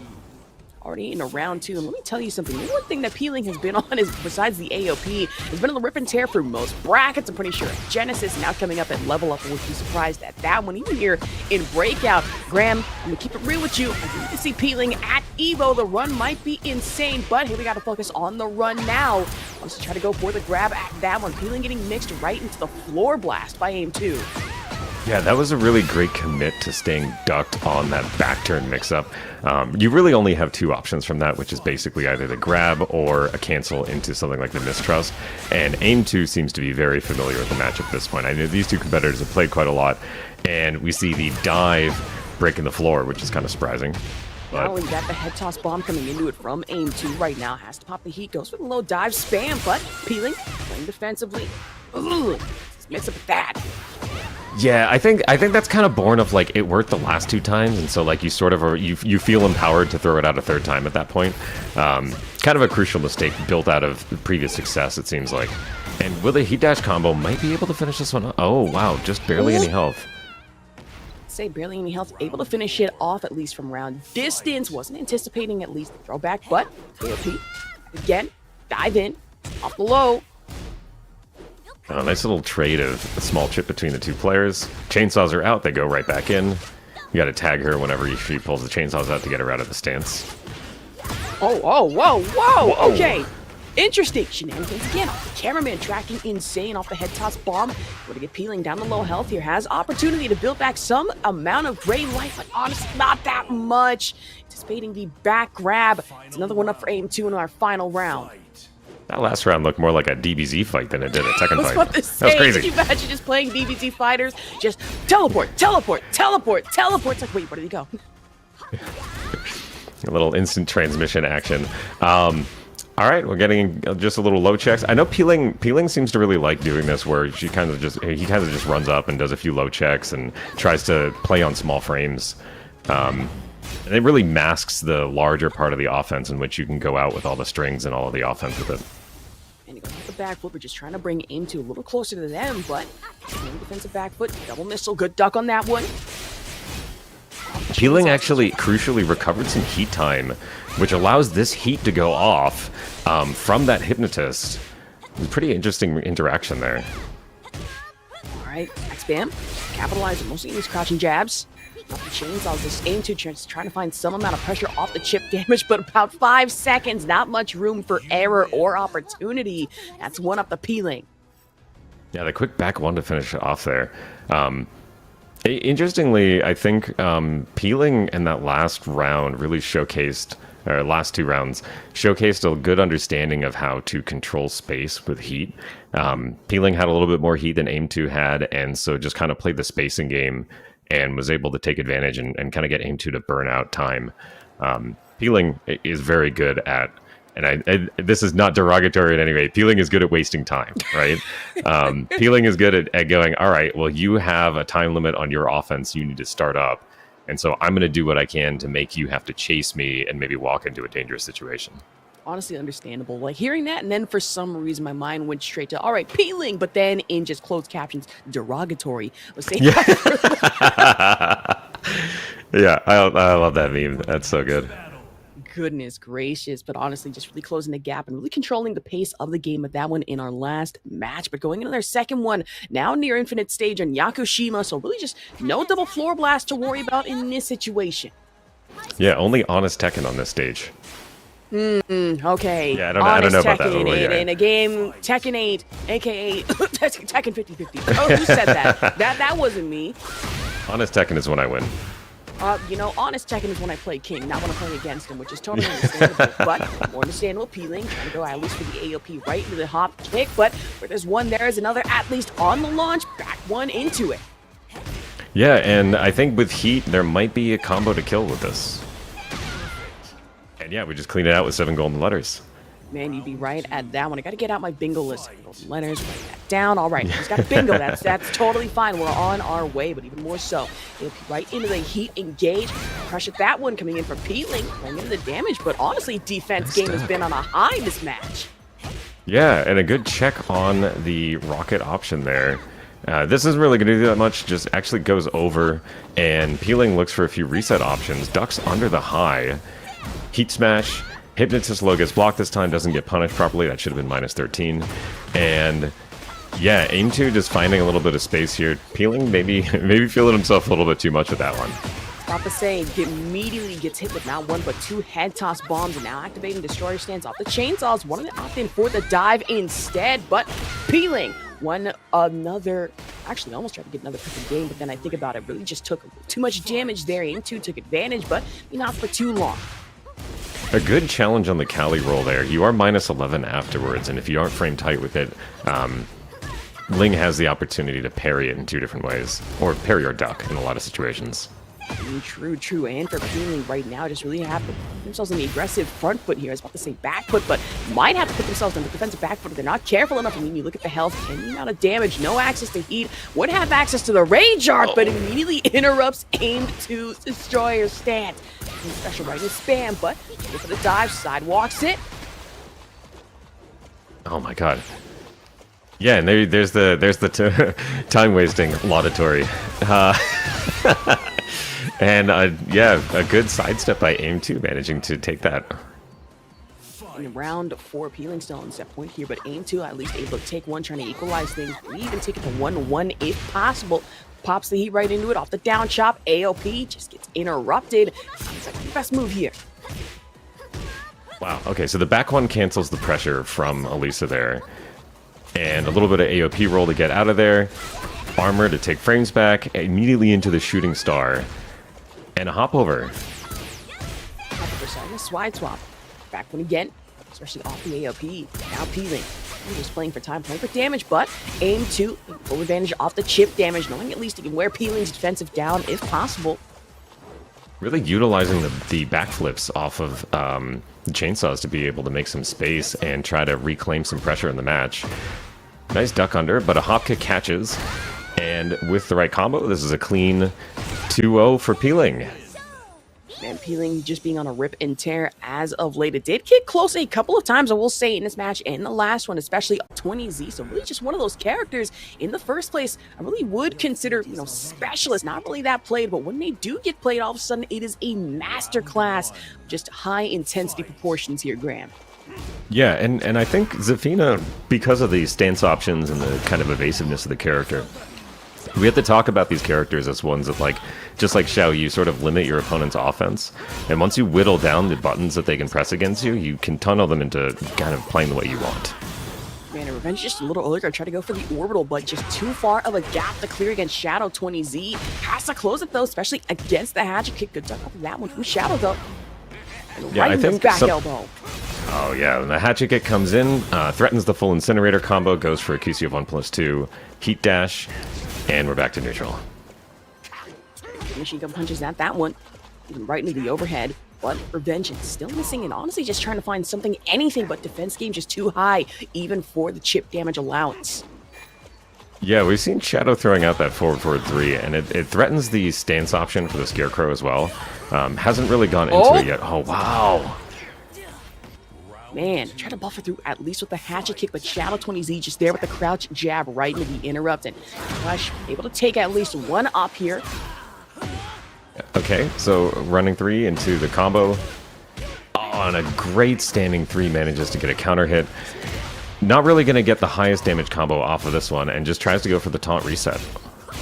And that taunt reset just not working out in their favor, at least for the moment. One knee bomb right in the back to one again. Combo. Yeah, I think we're going to see the standing 3 featured quite a lot in this matchup, considering that there are a lot of duckable highs that you want to look for Zafina, and it's a crucial small frame mid that you can throw out to get counter hits. And already, Hatchet Kick at that one, the upper, but Shadow 20Z just able to sidewalk another one up over to our Zafina player. All right, let's see what the adjustment is for this last round, potential last round for Revengeance. Man, earlier with the duck standing 3 coming in from Revengeance, at least try to go for the orbital again, but again, Shadow 20Z, just too much of a gap to close.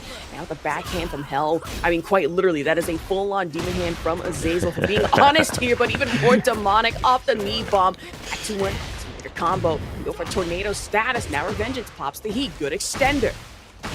All right, both players with heat, Hatchet Kicks connect. QCF 1+2 manages to kind of do a little high crush there, and Revengeance on the board. All right, so still alive, is still in it, at least for now. I mean, Shadow 20 is just one away from putting it up 1-0 and then make it possibly 2-0. But Revengeance is still a dastardly Bryan player you have to watch out for. There's some gas left in the tank. Doesn't have access to install, but more so access to that low parry. Yeah, we're seeing, we saw Revengeance just press on the running 3 and then the second time around on the stance transition try to make something happen. Oh, the Incinerator combo actually looks like it has some generous realigning there on the sidestep left. I was about to say, tracking with Bryan can be the most insane thing possible, and Shadow 20Z at least trying to capitalize, but Hatchet Kick right in the machine gun punches again, packing in for plenty of damage. Scarecrow stance, but still standing free, and that's going to be Revengeance. He's putting up the final round. Yeah, a few crucial low reads by Revengeance here. Wow, and another one with this orbital here. And doesn't use the heat, tries to go for a little taunt threaten. Maybe knew he was a little late on the taunt hit, and so decided to switch up his options there. Really just had no choice to cancel, not even a taunt jet upper, more like taunt jet intimidate, but might really just put him worse for wear in this situation. Now Shadow 20Z to make quick work, now put themselves up by 1-0 here in our losers quarterfinal. Yeah, wow. This has been, I mean, I would assume that they're going to want to, Revengeance is probably going to want to try to find a different map to play on.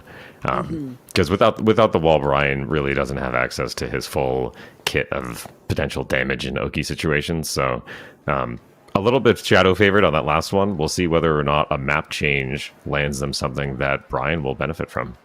I mean, I will say, because you have Into the Stratosphere that has walls and then a floor blast. I'm trying to predict here. Maybe a secluded training ground, I mean, that has walls and then a stun on either side. I imagine Sanctum might be the move. Only one wall to really just worry about, if I remember correctly. Not even that much room in the first place. Just anything close quarters enough. Even Celebration on the Scene might work out in Revengeance's favor. Nothing just near infinite. Okay. No, we're getting Seaside Resort. Nice. I felt like you named like 6 stages, so you're kind of hedging your bets a little bit. And we got one you didn't call out. Man, you know what? It happens. I think, and I'm like, okay, it's not like we're getting like this stage or that. And then I look and I'm like, oh, right. It's the one stage that I barely play, but when I do, all of a sudden I'm like, this exists? Yeah. Now, between these two characters, Bryan has a much better wall carry combo. And I think with the right one, you can get directly to the wall here using heat. Bang, bang. And there's the wall. I was about to say, just wall-to-wall back 2-1 ender right in the back elbow, even the taunt jet upper, just the harass right there. A shred of it, but of course, has yet to be seen. But against Shadow 20Z, good chunk of damage, trying to put a defensive back foot, but machine gun punches right in the one-ender. Yeah, that QCB1 really just got that wall splat. Yeah, and especially with the wall now, you see Revengeance threatening the Solar Racer quite a few times, the 3+4-2. And with the Snake Eyes, you can get a wall splat off of it from full charge. And able to carry off the down crystals as well off of the Zazel, but 20Z, backhand from hell again, right into the stun, and Revengeance just can't break out of the wall. Down turn kick from Shadow, at least put a perfect on the board in the round 3. Yeah, Shadow may be listening to the cast, says, I've got a wall carry of my own, manages to get to the other wall. It's like, hold on, any wall carry that you can do, I can do better. That is 100% guaranteed. But, oh, okay, hold on, we have a replay system in the middle of matches now? I did not know that. Oh, wow. Oh, wow. Got a little jump scared by that, I'll admit. But, of course, back to the match. Shadow 20Z is really getting another perfect on the board, but just a shred of health at least. It's going to be in a round 4. It's a set point. That combo was so good, I had to see it twice. Had to see it once, twice. It's a YC5 combo, Zuka at 9! Oh, and a nice low counter hit here. This is going to be back turn, and so, yeah, I didn't manage to pick it up, but got a little bit of a lucky reset off of that afterwards. Dang. Off the backhand, right into the heat smash. That's going to be at least over to Shadow 20Z. Not correct, that puts him in 2-0 here. It does, yeah, and Shadow staying. Of course, headed in the midnight siege. Of course, where there's Tekken, there's most usually drip to follow. Please tell me that's not a Snow White fit that I'm seeing it is Snow right White now. Okay, it's honestly, you know what? I messed with it. I think it's fire, even more so fire off the heat engage. Yeah, heat with the heat engage. I really do like this. Oh, it goes for the full sweep. And probably a pretty easy spike combo off of this. Would have guaranteed another hit anyway, peeling up for the first round. First round with that one. Shinblade is trying to go for the peek boost stance right into the duck, but of course that's going to be right into it. Crush right back against the wall at least. Yeah, I think you take the wall here. Yep. And then Steve has a really, really strong wall ender off of this. Oh, look at the damage. Oh, those machine gun punches, no joke. Peekaboo stands right with one launch, but misses on that one. Peeling, wall bounce. He's able to sideswap things a little bit here. Goes some heat engage at that one. Back crush, back turn heal with a flip too. Yeah, that heat engage was actually very clever, I feel like. Because there's a mid and a high option off of that, and essentially they're at slightly different frame advantages, but the high option would guarantee a mix-up, and that really just shut down that mix to begin with. Shinblade at least trying to buff through the 1-1-2, but not able to make it through at least. And that back one spam coming in from Peeling, wall-to-wall carry, off rip again. Yeah, chose to go for the quick low instead of the guarantee. I think there may have been, because of that spike situation, a potential guarantee, but maybe was worried about with the splat not being able to get it. Peeling, though, manages to get a convincing 1-0 so far. Man, our losers quarterfinal 1-0 at least here on Midnight Siege. Imagine most definitely going for a stage swap if anything. But man, that was a fast one at that one. You usually expect a little buffer through from Shinblade here. Yeah, and that was that no round brown to start with. I think like if you're Shinblade, you're probably thinking about how do I slow this down a little bit, because Peeling was, Peeling was doing a little W key, right? Walking forward and just trying to start offense as much as possible. Steve does have a lot of ways to make space and to kind of be evasive in that way. We'll see whether or not he makes any sort of second round adjustment around that. I mean, hopefully so. Maybe we see more of the Sonic Fang, especially, but that Peekaboo stands, especially in the back turns, is trying to be sneaky with it again. I say that, though. Peeling just caught right in the middle. Of course, this 1-2 punches from Shinblade again. Peekaboo stands, but back up against the wall, able to recover, though, off the frames. Yeah, and Peeling, oh my god, and the back turn mistrust here. We're going to get a tornado, quick spike, no guarantee off of this one with a quick stand. Ooh, And tries to check a little early on that low-high string. They trade out in damage off the string, but that's going to be Peeling still able to take it right into the roll-up, though. Shinblade fall with the Fang, but honestly, not looking too hot. Just back trying to bait something in, anything. And Peeling, like you said, pressing on that W key just a little too hard here. Backing in off the damage, and even with the break, still with a break throw. That was like an instant grab break. That was crazy. I was about to say, that is like a hair away, and I'm seeing that. I can't even go that fast, personally. Goes to the guard break at that one, but Peeling back against the wall with the flip guaranteed throw. Yeah, Peeling is putting together a clinic right now. This is crazy. And we're quickly almost potentially on final. Never seen a match this fast. I mean, in a hot minute already on our second map, and able to sidewalk it. Shenanigans off the tracking. It's on the low, though. Yeah, Peeling said I don't even need to use any defensive options. I'm just going to throw moves out. Exactly. Whatever You can't works, stop the moves, I'm going to keep doing them. Yeah. Especially from Snow White. I mean, come on, with the fit and back up against the wall again. Off the low. Saw a little bit of the AFP action just earlier. The gap at Shinblade, tornado status, at least for a brief few moments. Trying to go for Oh my god. turn. Oh, and the Sonic Fang just doesn't hit too hot, but heat engage cancel. Yeah, that cancel actually ended up saving his life there, because otherwise could have potentially gotten killed by that. And nice little wall combo. Shinblade managing to prevent the total full sweep. I was about to say, we don't want a second no round brown here. Had to end it off the last one, especially off the step in dirty boxing. But try to go for the jump in Superman punch. Back one from Peeling. Instead, though, another wall hit. Yeah, and okay, so no guaranteed option after this. Going for the low instead to kind of avoid some of this stuff. Nice sidestep left to avoid the back turn heat smash. Oh, that was almost a clean pickup.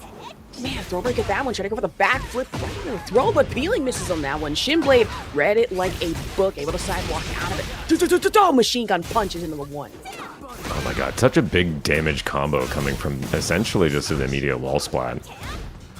Oh. Nice duck underneath, nice low launch off of this, and with the tornado, I think you get one more hit and a rage art. About to say you have to end this in a ReyJr, which should be guaranteed kill from here on out. Yeah, this is gonna kill. Yeah, there we go. That kills. Yeah. So not only avoiding the no round brown situation, but now Shinblade opportunity puts it in final round to really just set this 1-1 here against Peeling. Superman punch jump in, has to go for the heat engage. Yeah, and Shinblade just kind of setting up some basic plus frame situations. A little back to basics, right? And they're a little neutral playtime. Oh, the flash stuck underneath that grab. That was almost invisible.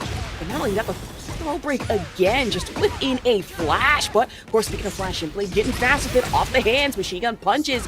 Now Pling finding themselves for the first time in a hot minute. Defensive back, but vulnerable situation, but the wall bounce right into the back heel. And that's going to be side spin and a turn. Shinblade looking too hot here. And immediately Pling able to take this 2-0.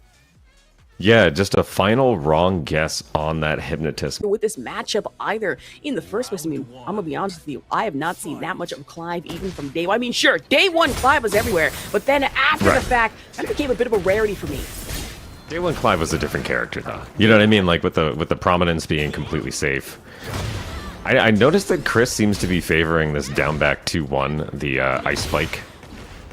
I think that might even be the official name of it. I think I was looking at that earlier. I mean, sure, we have to ask Lucy, because I know he is usually the expert when it comes to meaning Clive moves, but that is a little later on. Focusing on in the match, though, expends the heat, goes into the damage, but already into the Ifrit launch coming in from Cris. Yeah, that clean back two pickup. I mean, I actually think he had a tornado there at the wall that he wasn't able to pick up on there. Might have been able to fit out a little bit more damage, too.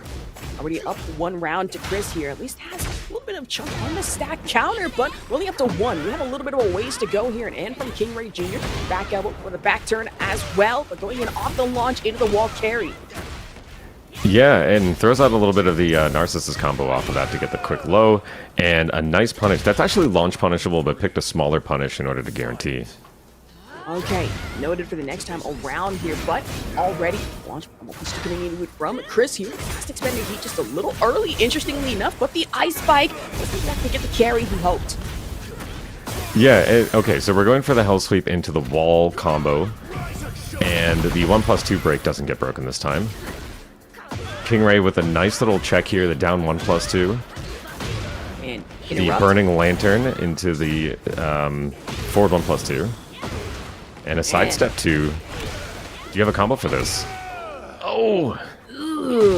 Almost dropped it. Side, KingReyJr dropped it or not. Is still up by 1 here in the round. Immediate interrupt against Cris, though, right into the stun off the mid. Yeah, inner strength connects. We're going to the wall with this one. Bang, bang, bang, bang. Threatens the forward 3, rips it a little early, and we get a strong wall break. With the right combo, I think we kill here. Yup. And there we go. That one for KingReyJr. Honestly, for Cris in that first round was looking a little dangerous, especially off the ramp potential from the Clive. But KingReyJr. just watching, saying, okay, I'll take that personally. That's fine for me. But one of the round doesn't even need a map swap. We're headed straight back into it. Yeah, the salty run back, just right back in there. I know you didn't beat me because because you didn't get a good read on me. I can win this. Exactly. You just gotta hit it with a run it back. Run it back. Don't be shy. I'm not gonna jump you. Run it back. I mean, honestly, like if you're feeling the match, like the map shouldn't matter that much, right? Exactly. If you're feeling the matchup, it really should set in the first place in the map or otherwise, unless you're a little down off whether it be an infinite or near infinite stage. I mean, hey, that's totally fine. But I imagine if you're Cris, not exactly doing too fine, off the low parry, stun right to the confirm, and then another combo. Doesn't even drop it, not once. KingReyJr. just blasting through first round here. That was some really cool combo sauce. I'm not really sure I've seen that combo before. Great armor usage in order to beat the 1+2. I think that's actually, sorry, forward 1+2, I think. And the Aizen swing manages to get the launch off of this. We're going to the wall again. And with the heat dash, bang, bang, bang, bang. KingRey quickly on match point. On this point here at Aizen swing right in the back elbow just for the wall hit and the carry. Cris, honestly, not doing too hot, but even heating things up. Trying to go for the lightning rod instead. Has to opt in. This to launch special, putting up off the wall pressure, especially into the sword hit, the cutter, but has to sidestep it. Tracking the damned KingReyJr. though, so hitting with the heating gauge. All right, forward 1+2 connects. Ooh, and a can. Yeah, that Phoenix shift was fake, and that was a really, really good call out for that. Now just really wins at that one. Of course, pulling in off the claws, the launch, two-stand lightning rod coming into it from Cris though. Oh, we see the first bit of charge on the... Okay, well, maybe it doesn't matter. So you get the Sumiyoshi plunge into the forward 3+4. KingRey manages to go 2-0. To win our winners final, really just against the Clive. honestly, I was a little shaky with this matchup coming up because I was unaware of just how this would play out. I mean, sure, Clive has some options, especially off the 2 spam, and maybe, you know, with the Phoenix Blade or in the Lightning Rod at that one. But honestly, it was seen. KingReyJr has been getting a good chunk of the callouts still on. Yeah, we'll see whether or not Cris has any sort of adjustment at this point. Like, KingRey is running away with this one. Running 2 into the guarantee. That one is not fake. If you do running 2 or if you do back 2, those are frame situations. As we see the back 1+2, the armor connecting. Those are situations in which the Phoenix shift is guaranteed and you just have to eat the mix. And ends up with an armor break and really just able to buckle through it at that with Torgal. Really just a here comes a giant fist type situation from Cris. But KingReyJr, of course, to go for down grab. At least off the hits at that one with the spinner. But back up against the wall. Cris just trying to keep up on the defensive Oh my God. back foot. Not much you can do in the crush though. KingRey just ripping that back to back even after he gets a wall spot off of it. Explain. Lightning Rod with the shift. Try to go for the grab, and that one misses completely. Sidewalk shenanigans from KingReyJr. Oh no, he stood up. All right, Cris, that's time awful. around, let's say it with me. You see KingReyJr hit that spin charge. What do? Stay down. Do anything. But There goes the launch. That time the sidestep 2-1 gets launched properly. And we're going to go to the wall probably with the right combo here, as we will. And full charge again. Oh no, Cris, you gotta stop standing up on that. I was about to say, once you see that full charge, just lie down, just something, anything, just avoid it by any means necessary. KingReyJr just tried to block, gets hit at least a little bit by the ice beam, but now Cris going in for the spikes as well. KingReyJr, disrespectful throwdown. Yeah, KingRey has a really good read on this match right now. Cris is gonna have to do a lot in order to try to take an advantage off of this. On a nice sidestep. Oh, that's going to be a full launch. Yep, we're going to the wall with this one. Bang, bang, bang, bang. And a resplat. Oh my God. I was about to say, could go possibly wall to wall from this. Cris able to get back up for how long? Has no choice but to expend the heat. Not much you could have done with that in the first place. KingReyJr sidewalk right in the thigh kick. And that's going to be clean 3-0 here in our winner's final. KingRey had an amazing set of reads because the purple drink ground and the purple drink hand look pretty similar. Yeah, I will admit it does look similar in color, especially when the floor just turns purple lemonade. It's like, okay, well, hold on. Which is which? Which is which? You're going to force me to guess based off the background? Yes, I am. Yeah, there's a lot of similar hues in this, and who knows whether or not that's going to become a challenge. All right. A little quick down forward one checking. Just the interrupts. He's going for a check on jabs here. Yeah, we're gonna see probably a lot of mid checks from Shadow to try to make sure that he can start offense here. All right, he's a backhand as well. Peeling at least just trying to go for the heat crush. Doesn't look like the work out too hot. Back flipper. Really good chunk of checks here, but Xiaoyu making full advantage off the chip damage. Yeah, just trying to make sure he uses that heat part before it runs out. And now Peeling is on the back foot a little bit. Doesn't manage to break the grab. Probably thinking about the best way to use that heat. Man, I was going to say, usually we see Peeling able to break these grabs at least almost terrifyingly quick. Had to go for the AOP earlier, right in the hit, but it's got too hot. Now Xiaoyu, full advantage, especially off the running kick. Yeah, and this is when we're going to see the mix coming in. Peeling is not going to have the frames to be able to go into AOP a lot of the time, and Zafina has a lot of mid-low scoop off of some of these stance options. The perfect round ender at that one. Xiaoyu the opportunity to possibly set this away with a no round brown, but if you're Peeling, the AOP launch right in the floor break, headed down the gargoyle perch. Could be a quick carry, especially off the back one. Yeah, no, this is going to be scaled though, so I don't know. If we do get to the wall, it's probably not going to do that much damage. I mean, true, you are right in that one. Not much damage, but at least a good chunk of damage, especially off of chip into the heat. Look at all that and chip then damage. Smash! Coming in for Peeling. AOP baits in, but able to break throw again. Shadow still got like 60 health worth of chip left. Oh man, has opportunity to get that gray life back. I say that though, back donkey kick from Peeling. Now, let's put themselves, saving themselves in a round 4 here. Yeah, I'm kind of curious how this is going to develop right now. Shadow up 2 rounds, but Peeling showing off some good sauce in that last one. It's right. Good sauce. We don't want to get lost in the sauce, of course, especially if you are peeling for Shadow20Z. That's the opportunity for sink or swim. Back flip, though. Would avoid a mid-jab check. Pops the heat. Buffer through damage. All right, and Shadow doesn't really get an opportunity to burn his heat before it's over. Peeling uses the heat smash here and threatens the back turn grab mix. Doesn't end up going through with it. Ugh. The back turn puts him in a vulnerable position here, and Shadow20Z stayed down. That back leg into stance. I swear Zafina is such a tricky character to get around in the hands of Shadow20Z. This looks a little too dangerous for comfort. Yeah, and I think that was just an unfortunate situation of the back turn into getting a little bit of a press on the second one. Potentially could have responded on the third hit, but, you know, if it works, you just keep running it. I mean, true now. Setting themselves up at 1-0 here. Shadow20Z really with the momentum in our losers semi-final. Yeah, I'm wondering at this point, like, okay, so peeling is going to adjust. And I'm sort of wondering, like, what move choices or offensive choices are going to be the adjustment in the second one. Because we didn't really see a lot of, like, back turn mix-up. I think that Zafina has probably good answers to that in terms of strong tracking moves to, you know, take advantage of that. Mm-hmm. So it'll be interesting to see how the move selection changes potentially, or where the spacing changes, because both of these players were playing like pretty close. You know, they were playing basically range 0, range 1 that whole time. Gosh, pretty certain at that one. And not only that, one interesting thing that was happening was the fact that Peeling was really playing a little evasively, just trying to gauge what Shadow20Z was going to pop out with next, and really just off the high evasion, and of course took full advantage. You know, mid jab check maybe whiffed, and then here came the Hypnotist mix-up maybe in the AOP at that. But Shadow20Z at least up by 1-0 here. Imagine probably just trying to take a breather before we head into our next stage. Yeah, and while we're waiting for this next stage to come up, if anybody hasn't checked in on the Matcherino, please check in on it. Make sure that prize pool is nice and padded for our players. Exactly.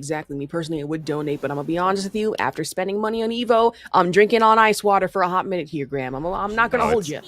It's travel season. I was about to say, it was $200 for the ticket, and now I got to pay out of pocket for a hotel. Anyways, that's enough of my woes here. Now I got to focus back on tough. the matchup at hand. Yeah, I think something these players can also, you know, feel a little bit of pain around. I know that traveling for a lot of players is definitely pretty difficult for many reasons. So we're always happy to see people who can get out and see and play these games. It's great that we have online tournaments like Breakout to be able to kind of, you know, get a taste of how these players are going to be playing. I mean, true. I gotta play Fatal Fury when it comes out, and especially in the Evo, but of course coming out with the damage. That Shadow20Z back off the back foot, really just putting the gas right now, especially in Peeling. Yeah, okay, so just gonna let the heat run out. I was kind of wondering whether or not we were gonna see at least like a heat smash come out of there, but I wonder if Xiaoyu actually can AOP duck the heat smash. I'm kind of curious now that I think about it.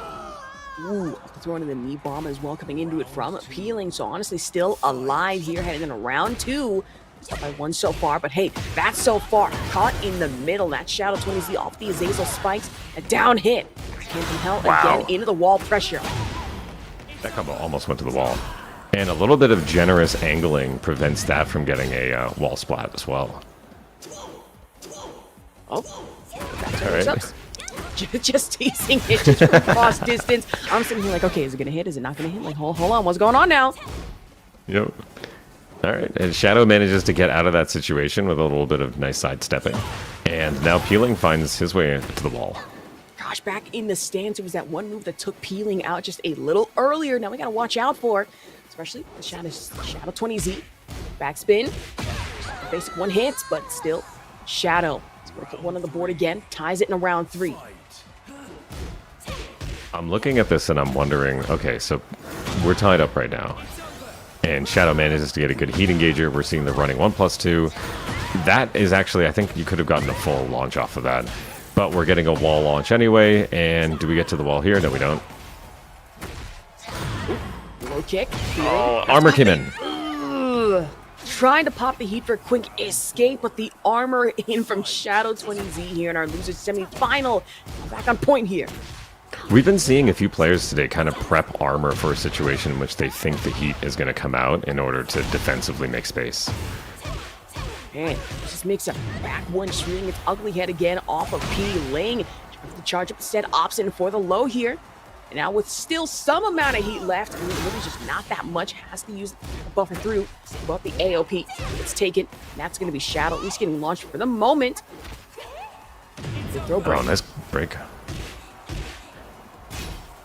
All right, just quick mid checks. And then ducks into the low launcher. Shadow with the right combo might be able to kill here. Yes, he does. Shadow 2-0 on Pling. Man, I wouldn't exactly say quick 2-0, but a dangerous one at that one. Really back in fourth, but Shadow20Z just taking the upper out there, but still has the lightning rod. Really just has Bahamut to really just smash at you, and then you don't want Clive to build up in any way, shape, or form on this meter. KingReyJr knew that the last time, was able to stop it in its tracks, but imagine Shadow20Z just wanting to do the same at that. Yeah, we talked about Shadow being a Mokujin, right? And this is a little more evidence of that. Not to say can copy everyone, anything, can do anything better than you. For Shadow20Z, especially getting in off of a lot of these highs, but just some hitting at the electrics here. It's not just yet, though. All right. Yeah, probably not the worst situation to get hit by that running, too. All right, and we engage with the forward 2 into the 3. And the headbutt is going to guarantee the ground combo. Shadow up on round. Really stopped by one round here, headed into round 2. Also, I have to worry about the fact that this is technically another near infinite stage. I mean, you know, with some amount of walls, a little closer than Yakushima. And if you are Cris, I imagine you go for the cutter, especially into the ice, but knew that where it would break. Shadow20Z following up with an electric right into the combo. Speaking of wall carry, actually both of these characters sporting fairly long wall combos. I know Clive, with heat, can get from the center of the stage at neutral to a wall. True. So a little bit of that hint that we down to earlier from Cris here, but Shadow20Z off the sneak in. 1-1-2s. Yeah, Cris attempted a sidestep into the forward 3 and got caught by just like a quick mid-tracking option. It was kind of an interesting exchange. Interesting at that one. Now going for neutral game strike, cutting it down. Phoenix shift possibly. Maybe not just yet.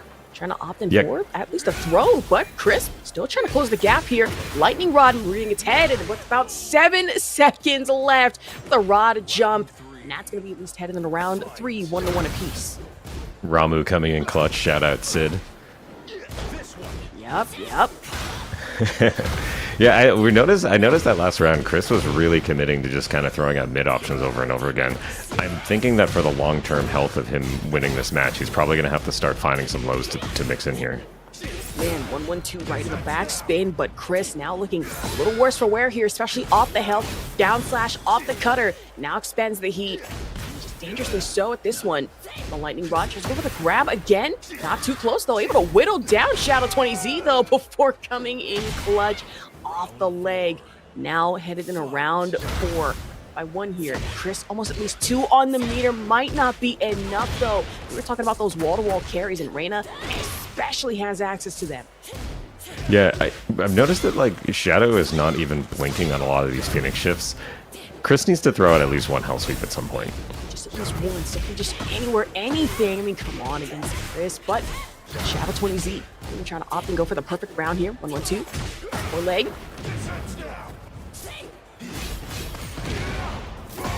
Oh, and presses a little early on that. That would have been a guard break potential on the charge up, and so he ripped it early in order to make sure that it was going to connect. Finally, where there's one successful throw, it just gets turned unsuccessfully. Good duck of success in the lightning rod and right into the rage art ender. Hits where it needs to. Smart ReyJr usage here.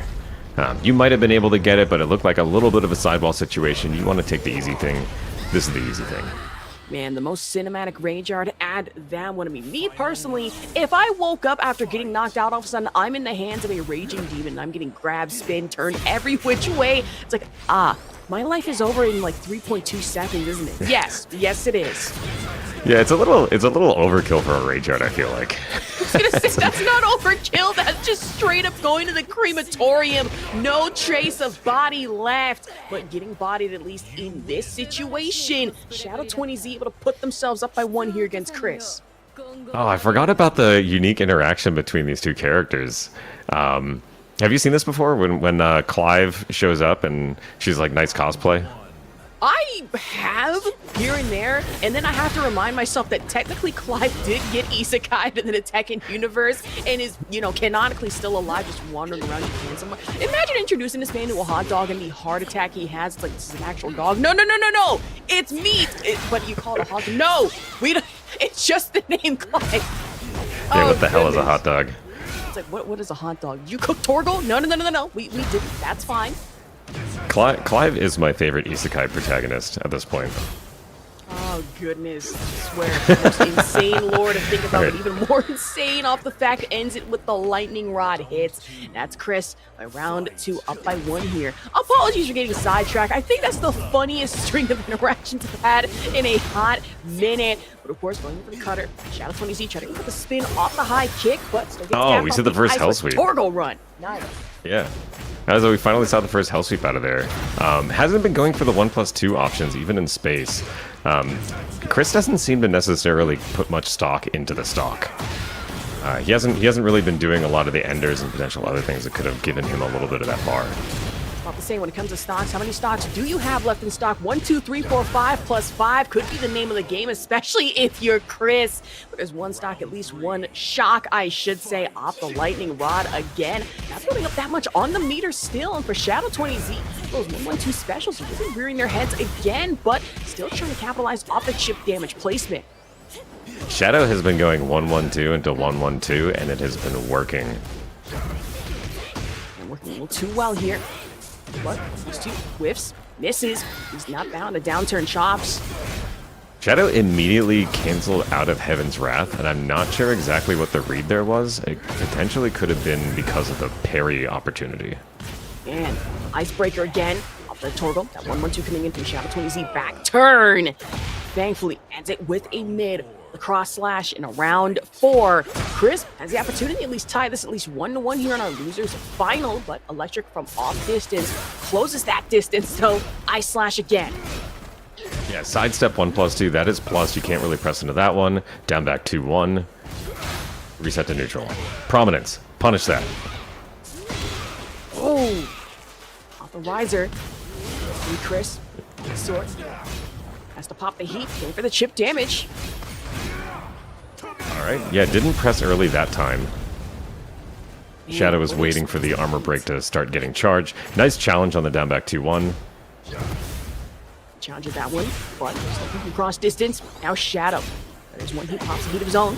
Nice, into the Stonehead headbutt. Uh-oh. A good duck.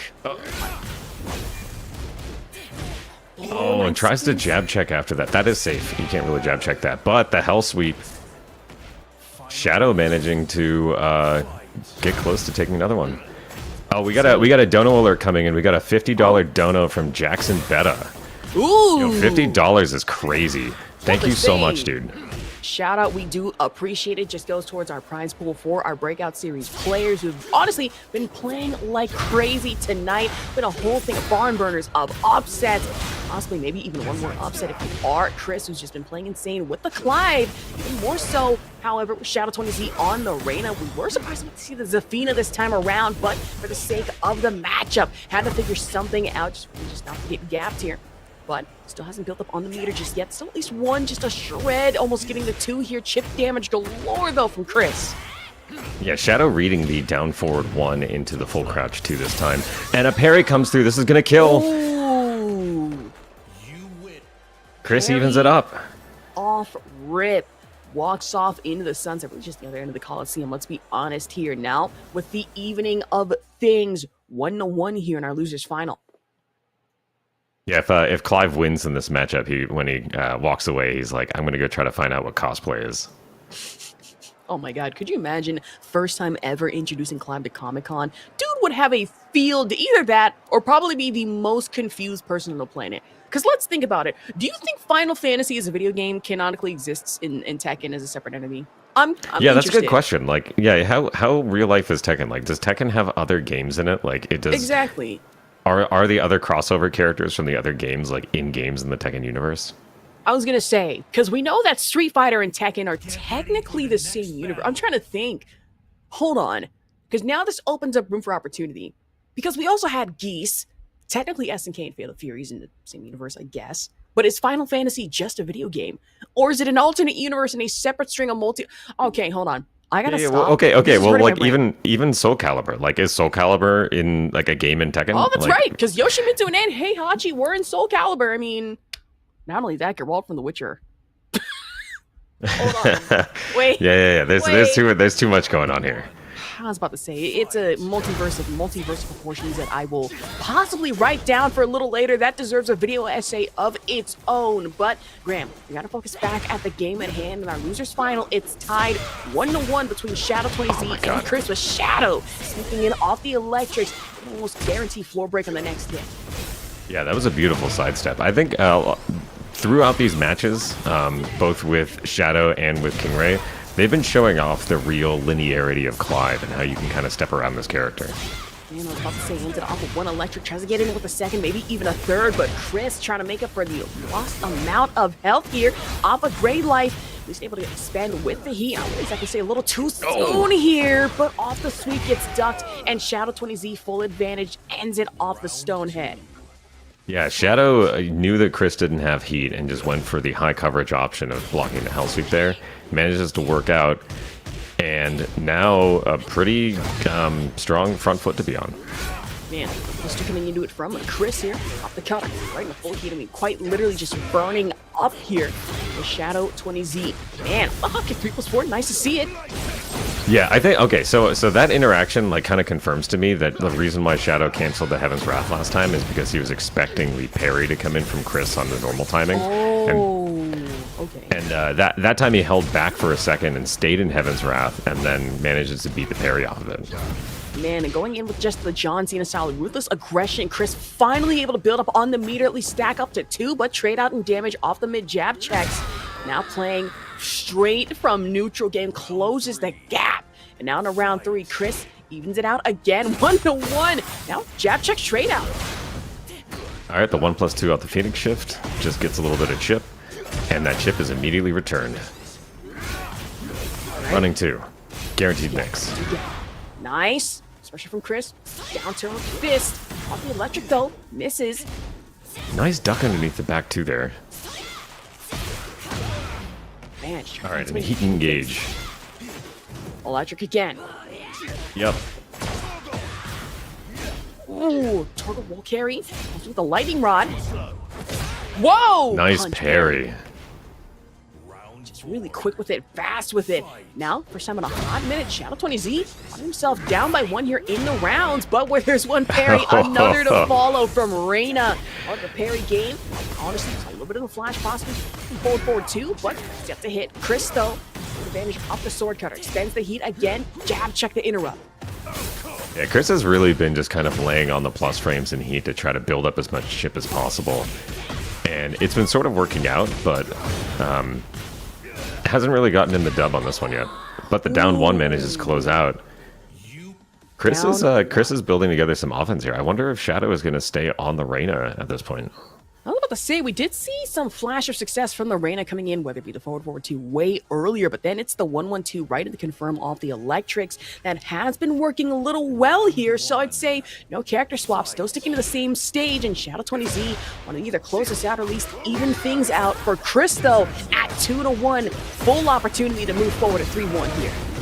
Yeah, the standing 2 launch, the heat relaunch off of this, and, well, actually, that was just a tornado. And again, we see the guard break ripped a little early and manages to catch Shadow, who's trying to jab out of it. Man, Shadow20Z building back up on Great Life here, especially off the heat engage at no choice. Use that as a means of escape, save your life a little later, but Cris, though, just blasting through that. And now, by 1 here, get the build up on the meter in round 2. All right, down back 4, 1+2. The electric 2. Shift. All right, Oh, that 1-1 was a high, so didn't duck underneath that one. Stonehead is a sweep coming into it from Cris, though. +2. And the That was a burn. rig with punish. Building Again, the we see chip. Shadow pressing early on that. Oh! And a nice parry this time. Wow, maybe that's what he's been going for the whole time. It was just trying to find the parry timing. was about to say, thankfully needed that punch parry. Couldn't have come at a better time. And now Cris finding themselves defensive back, but just a little bit before just going full gas on the aggression. That 1-1-2 jab interrupt coming into it from Shadow20Z though. All right, the forward 2 doesn't really get anything off. Oh of it. no! Oh my God, this is gonna hit. It's gonna hit. Is he airborne during that? Oh, it won't matter. This will kill. Yeah, that has to kill. Even airborne or not, the damage scaling be damned. That's still gonna take you out here. Domain expansion, Reina. That's a good read on that one. Yeah, wow. I'm kind of curious how this is gonna develop now. Man. A little bit of a different move choice. Wow, I kind of guessed that he would press on the 5th down forward 1. I was about to say, Stonehead is a little too well here. Spin kick doesn't even break the throw, and now Cris back up against the wall, enabling Shadow20Z just get a perfect here. The Waifu disrespect. Now floor, not even lava, officially just purple lemonade. 1+2. All right, maybe Shadow predicting that might have been a hell sweep, considering that you can go through the floor with the hell sweep 1+2. Man, but here's a hell sweep from Shadow. Back heel. They go for the rod option coming in from Cris. Oh, good confirm on that. Stonehead, nice. Backflip, just trying to bait some pressure in. Just that shot. Electric War God kick. Nice. All right, and Shadow evens it up. All right, we got a game on our hands. Okay, so 2-2 here in our losers final. And honestly, Cris was looking fresh, especially off that last one with the momentum last match, but headed into this next and final one. Getting a little scary, still sticking into the same stage. I wish they wouldn't skip the intro. I like the intro. Nice to watch. Intro. It's fun to watch, it's fire, but let's be honest, in a match like this, we want to skip everything, skip the formalities, and head straight into the action. I don't blame them, especially in the side of Cris. Just wanted to end things, especially the Shadow20Z. Oh, 100%. Yeah, whatever read that they have right now, they want to get back into the action and prevent the opponent from even thinking about what to do about it. Oh! Off the guard break, though, coming into it from Cris in that rod stance. And now up by 1 here in a round 2. Floor has yet to be broken. At least just shifted into purple lemonade. Let's do right into it. Imagine Shadow either parry, maybe a jab check. Oh. But where there's one parry, there's at least one more coming into it from Shadow. 1-1 jab interrupt, but Cris able to at least take it back on the down 1. Shadow is really making Cris think about his options with these parries.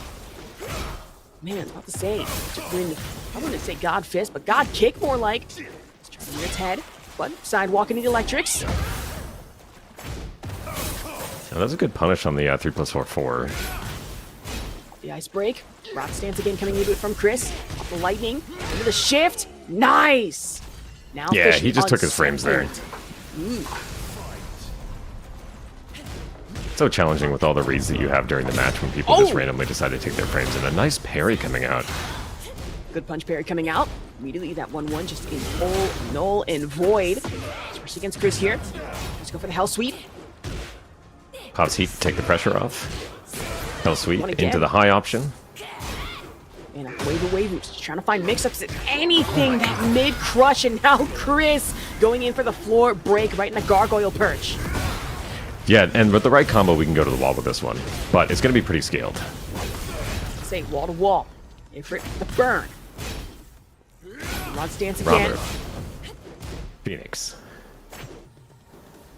Out the cutter. Threatening the down back 2-1 again. Forward 2 into the 3. Forward 2. Defensively. Electrics. Oh! Good duck, though, coming into it from Shadow20Z with about 4 seconds left. Stonehead Ender right in the floor break, and whether it be time up or was just damage, 30% versus 3%, that still takes us in a round 4. All right, Shadow. What is your adjustment at this point? All right, standing 4-4 goes into the guaranteed grab. Oh, just electric right just rips it. Double electrics. Imagine Department of Water and Power would be very glad to hear, hey, new energy source, double electrics on the menu coming in from Reina, right into the house sweep high. Good, clean American power. I was about to say, could you imagine whole electric grid powered off the back of the Mishimas? You know what? We got him in check, and even more so in check. Shadow20Z heads to a final round here. Both on set point. All right, the down back 1-2 connects again. Does a little bit of chip damage. 1+2 gets blocked. And Cris is probably going to be playing the longer range here. We really just have no choice but to do so. 1+2 again. Builds up a little bit off of Meaner. Meaner coming in with the ice as well, but Shadow 20Z right to the Stonehead. Off the crush, power, heat, engage. And really off that 4-3. Kicks again. Make that one more. Twice, 3 times. Going for a 4th one? Maybe not. Stonehead Ender right in the Hellsing High. Oh! And just finishes it off with the low mid combo. Shadow 20Z manages to take it over Cris in a nail biter. 3-2, losers final. Ooh, honestly, you say nail biter at this point might just go back and forth over and over again. But we gotta take a look at our player top 8 stats. The side of KingReyJr, overall for tonight. Asuka has been a main pretty much forever, but a 100% win rate just tonight. Come on. Hasn't dropped a single one, I'm certain. The recent results, 2-time champion of Breakout Series here, a first place finish at Bring the Heat number 8, a fourth place finish at Fight Night in Vegas, which watch a little bit of, especially at Beak Bonk. Yeah, I've been following KingReyJr a little bit on Twitter from time to time, and he was lamenting his inability to be able to, participate in some of the online matches this week because of travel and things like that, going out to competitions. Dare I say, tonight he is locked in. About to say peep game and lock in even more so on the side of Shadow 20Z. Our top 8 stats of matches played so far. 64% win rate, so a little lower, but you have to really think that a lot of these matchups that Shadow has been, it's been so close, so back and forth, especially that last one against Cris. But more recent results, first time champion of Breakout Series recently, 3rd place finish at TNS Tekken 8, number 57, and a 5th place finish at Paragon Online for Tekken 8.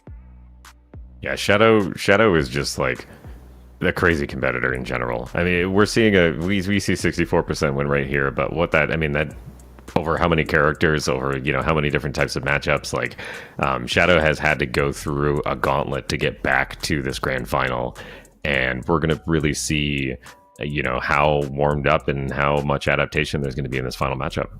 I mean, true. When you really think about it, it's not just been on the Zafina. I mean, sure, it's Shadow 20Z's main, but then having to swap between so many characters to focus on the matchup at hand and try not to drop a single one. I mean, in that last one against Cris, we didn't even see the Zafina or the Heihachi or the Claudio. We saw the Reina, and it was working here and there, but then Cris just got a little too close to being able to take the whole thing off of Clive here.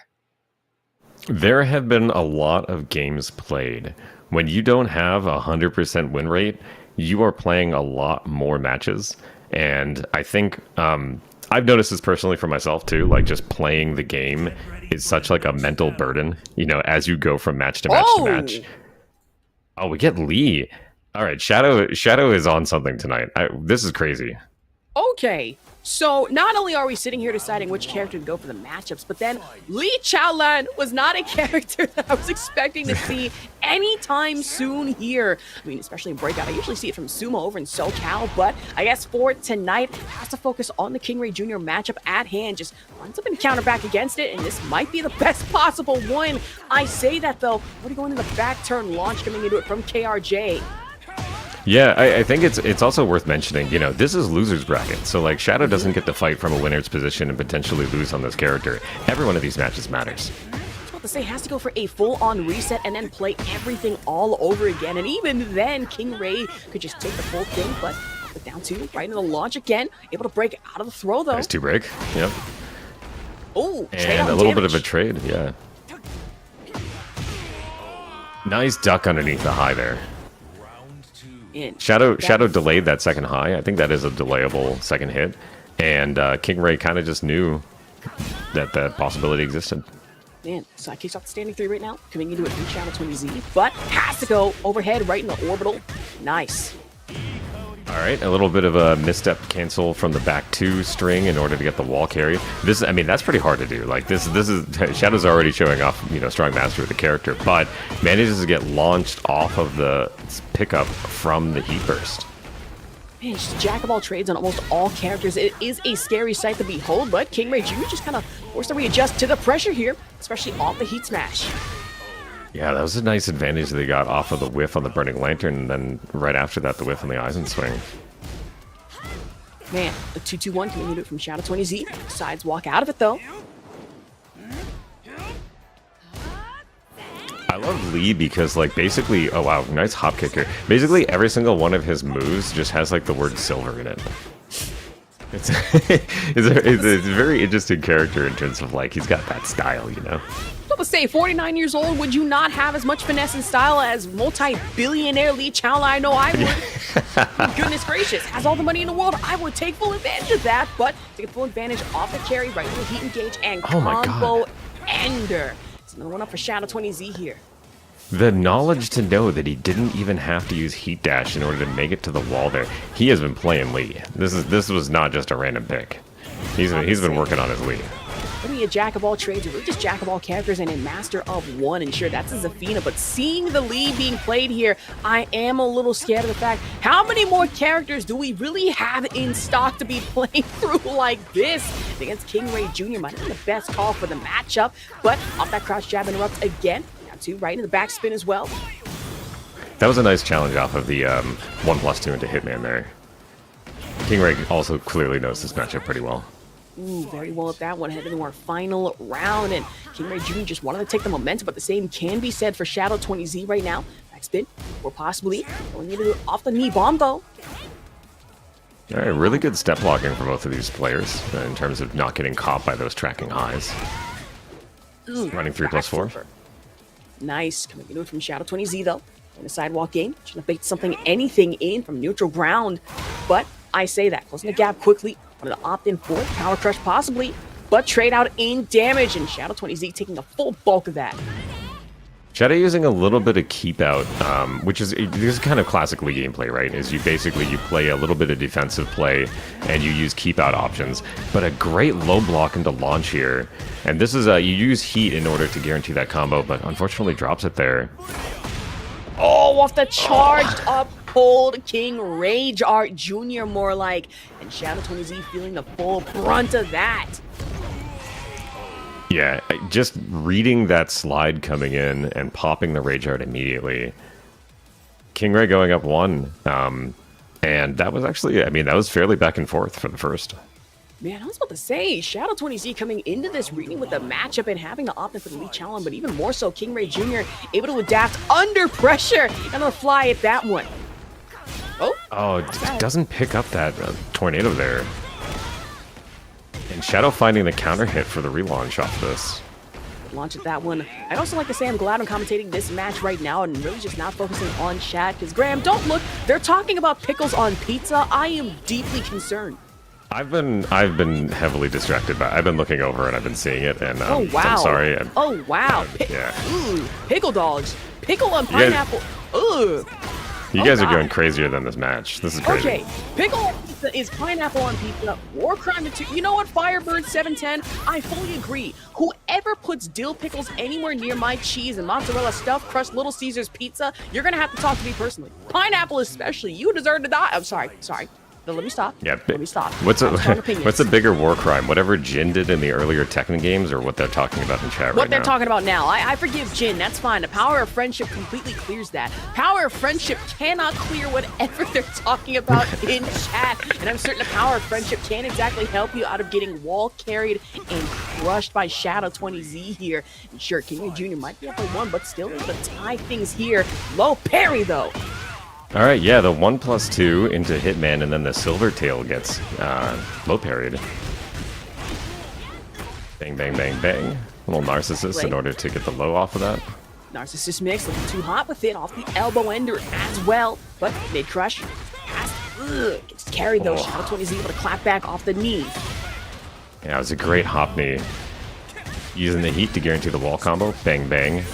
And there's a 3-way full mix that you can get off of. Okay, do you charge this? Oh, Shadow, you could have Rage Arted there.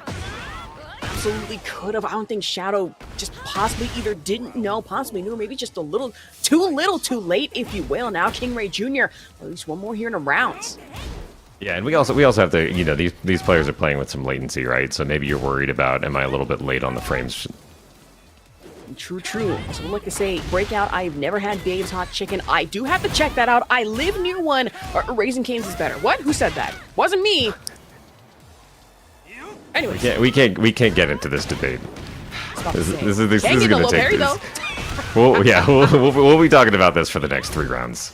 Yeah, good to be talking about it. It's fine. We have to have a breakout series debate of whether Dave's hot chicken or Raising Cane's. We'll never know. But of course, we are going to know about the combo though. Good carry off the extender. Still has a little bit of heat left. Fully expands it though. That's going to be KingReyJr looking a little vulnerable. Has Rage Art available, but has to play into it. He's a little too close for comfort. And Shadow 20Z though, off the low high into the kicks. Now in the final round.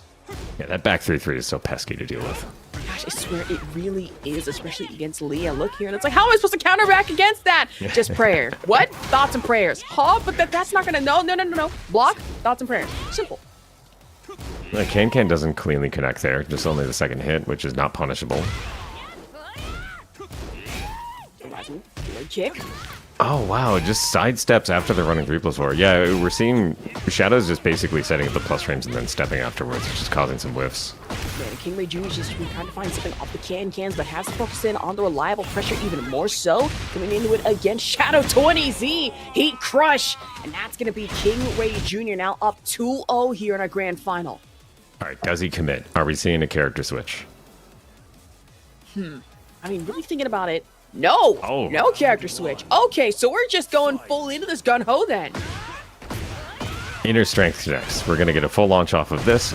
Pretty easy to go to the wall with it. And a forward 3+4. Give you the 90 Gusto stack. And the running 1+2. All right. He's clean with it. Oh, mid-crush though. And that's what he did confirm right into the wall with a perfect round 7 golden letters in a round 2.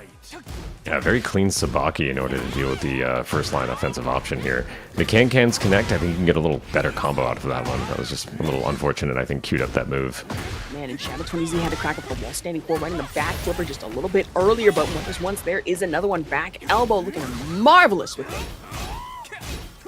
Oh, finishes a string on that one. And then just some down forward 1 checks to take the round.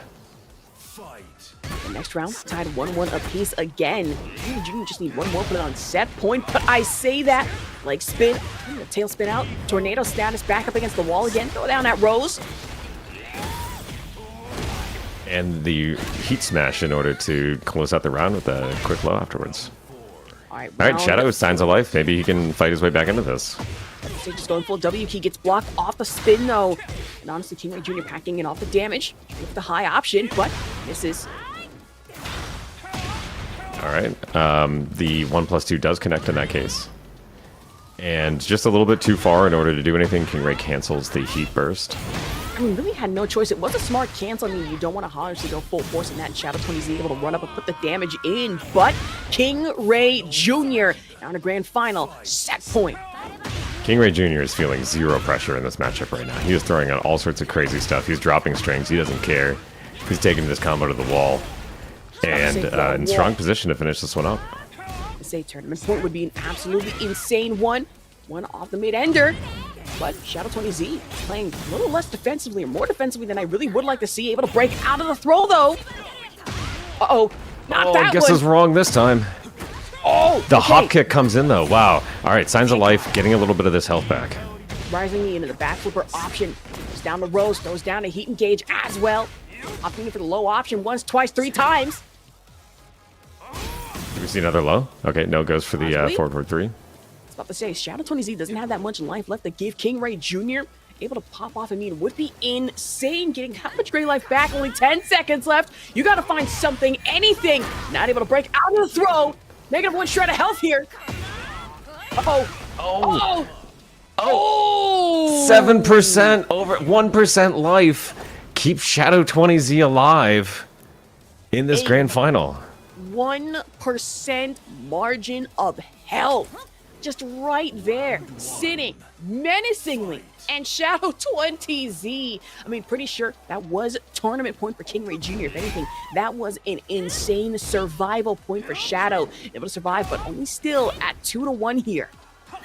Yeah, I think Shadow was able to claw back that one, but it wasn't decisive enough that I feel like, you know, he's probably still got to develop a lot more to be able to win this. True. Flip and go. Nice. Stance. In action coming in from Shadow. Silver tail. I'm telling you, everything is silver. All right, heat engage, but still. Silver running 3+4. Everything really is silver. With this man, Everything's huh? silver. I mean, it makes sense. Let's think about it. We got the silver hair. Lee, technically, Yeah. at his age, would be qualified as a silver fox. And now I think about it. Yeah, silver everything. Now I really put my mind into it. But putting mine back in respect for KingReyJr, able to get off the launch, back in the wall carry again. All right, this is a nice adaptation for the combo. Manages to get a few extra hits in there. Heat smash. And the Enchanted Circle manages to clean that one out. With a perfect round at that one, heading into round 3, tied 1-1 apiece, but not exactly tied, especially in our grand final. It's 2-1. Things getting a little desperate, especially if you're on the side of Shadow20Z. You'd have to go for the full tournament reset, and then even after that, play through everything all over again against KingReyJr. But check out the high option off the kick, back against the phone booth, obliterated. Gonna close the gap, especially off the low sweep. Can hit though. Yeah, it looked like KingRey was potentially reading a back 3-3 into cancel back 3-3 again, and that was where the king hands I think came from. But a nice, I think, is that Acid Rain? I always forget the name of that one. Oh, crush. And Heat Dash off of the, I think that's up forward 3, manages to take that round. In round 4, that would now Shadow20Z opportunity to set this at 2-2 in grand final here. Now we're KingReyJr. Air desperation, wanting to just put this on tournament point, just finish the whole thing out. You don't want to sit there and be like, I can play for this all over again. What are we doing here? The down 1+2 connects. You get a guarantee off of that. Uh-oh. Nice duck underneath the running 1+2. And with the right combo, this might be able to take it. Yeah, 2-2 now. Now to 2-2 in our grand final. I mean, if you get a stage swap, you want to end this right before it can start all over again. It's the same stage. I say that. Just run it back. We're running this back as fast as possible. You're running it right back. I feel like if you're KingRey right now, you might be sweating a little bit because you had him on the ropes. Last one, you lost by 1%, and then now all of a sudden it's 2-2, and you might be facing a reset. All right, it's possible, but you know, for the hits, KingReyJr. able to trade back on damage.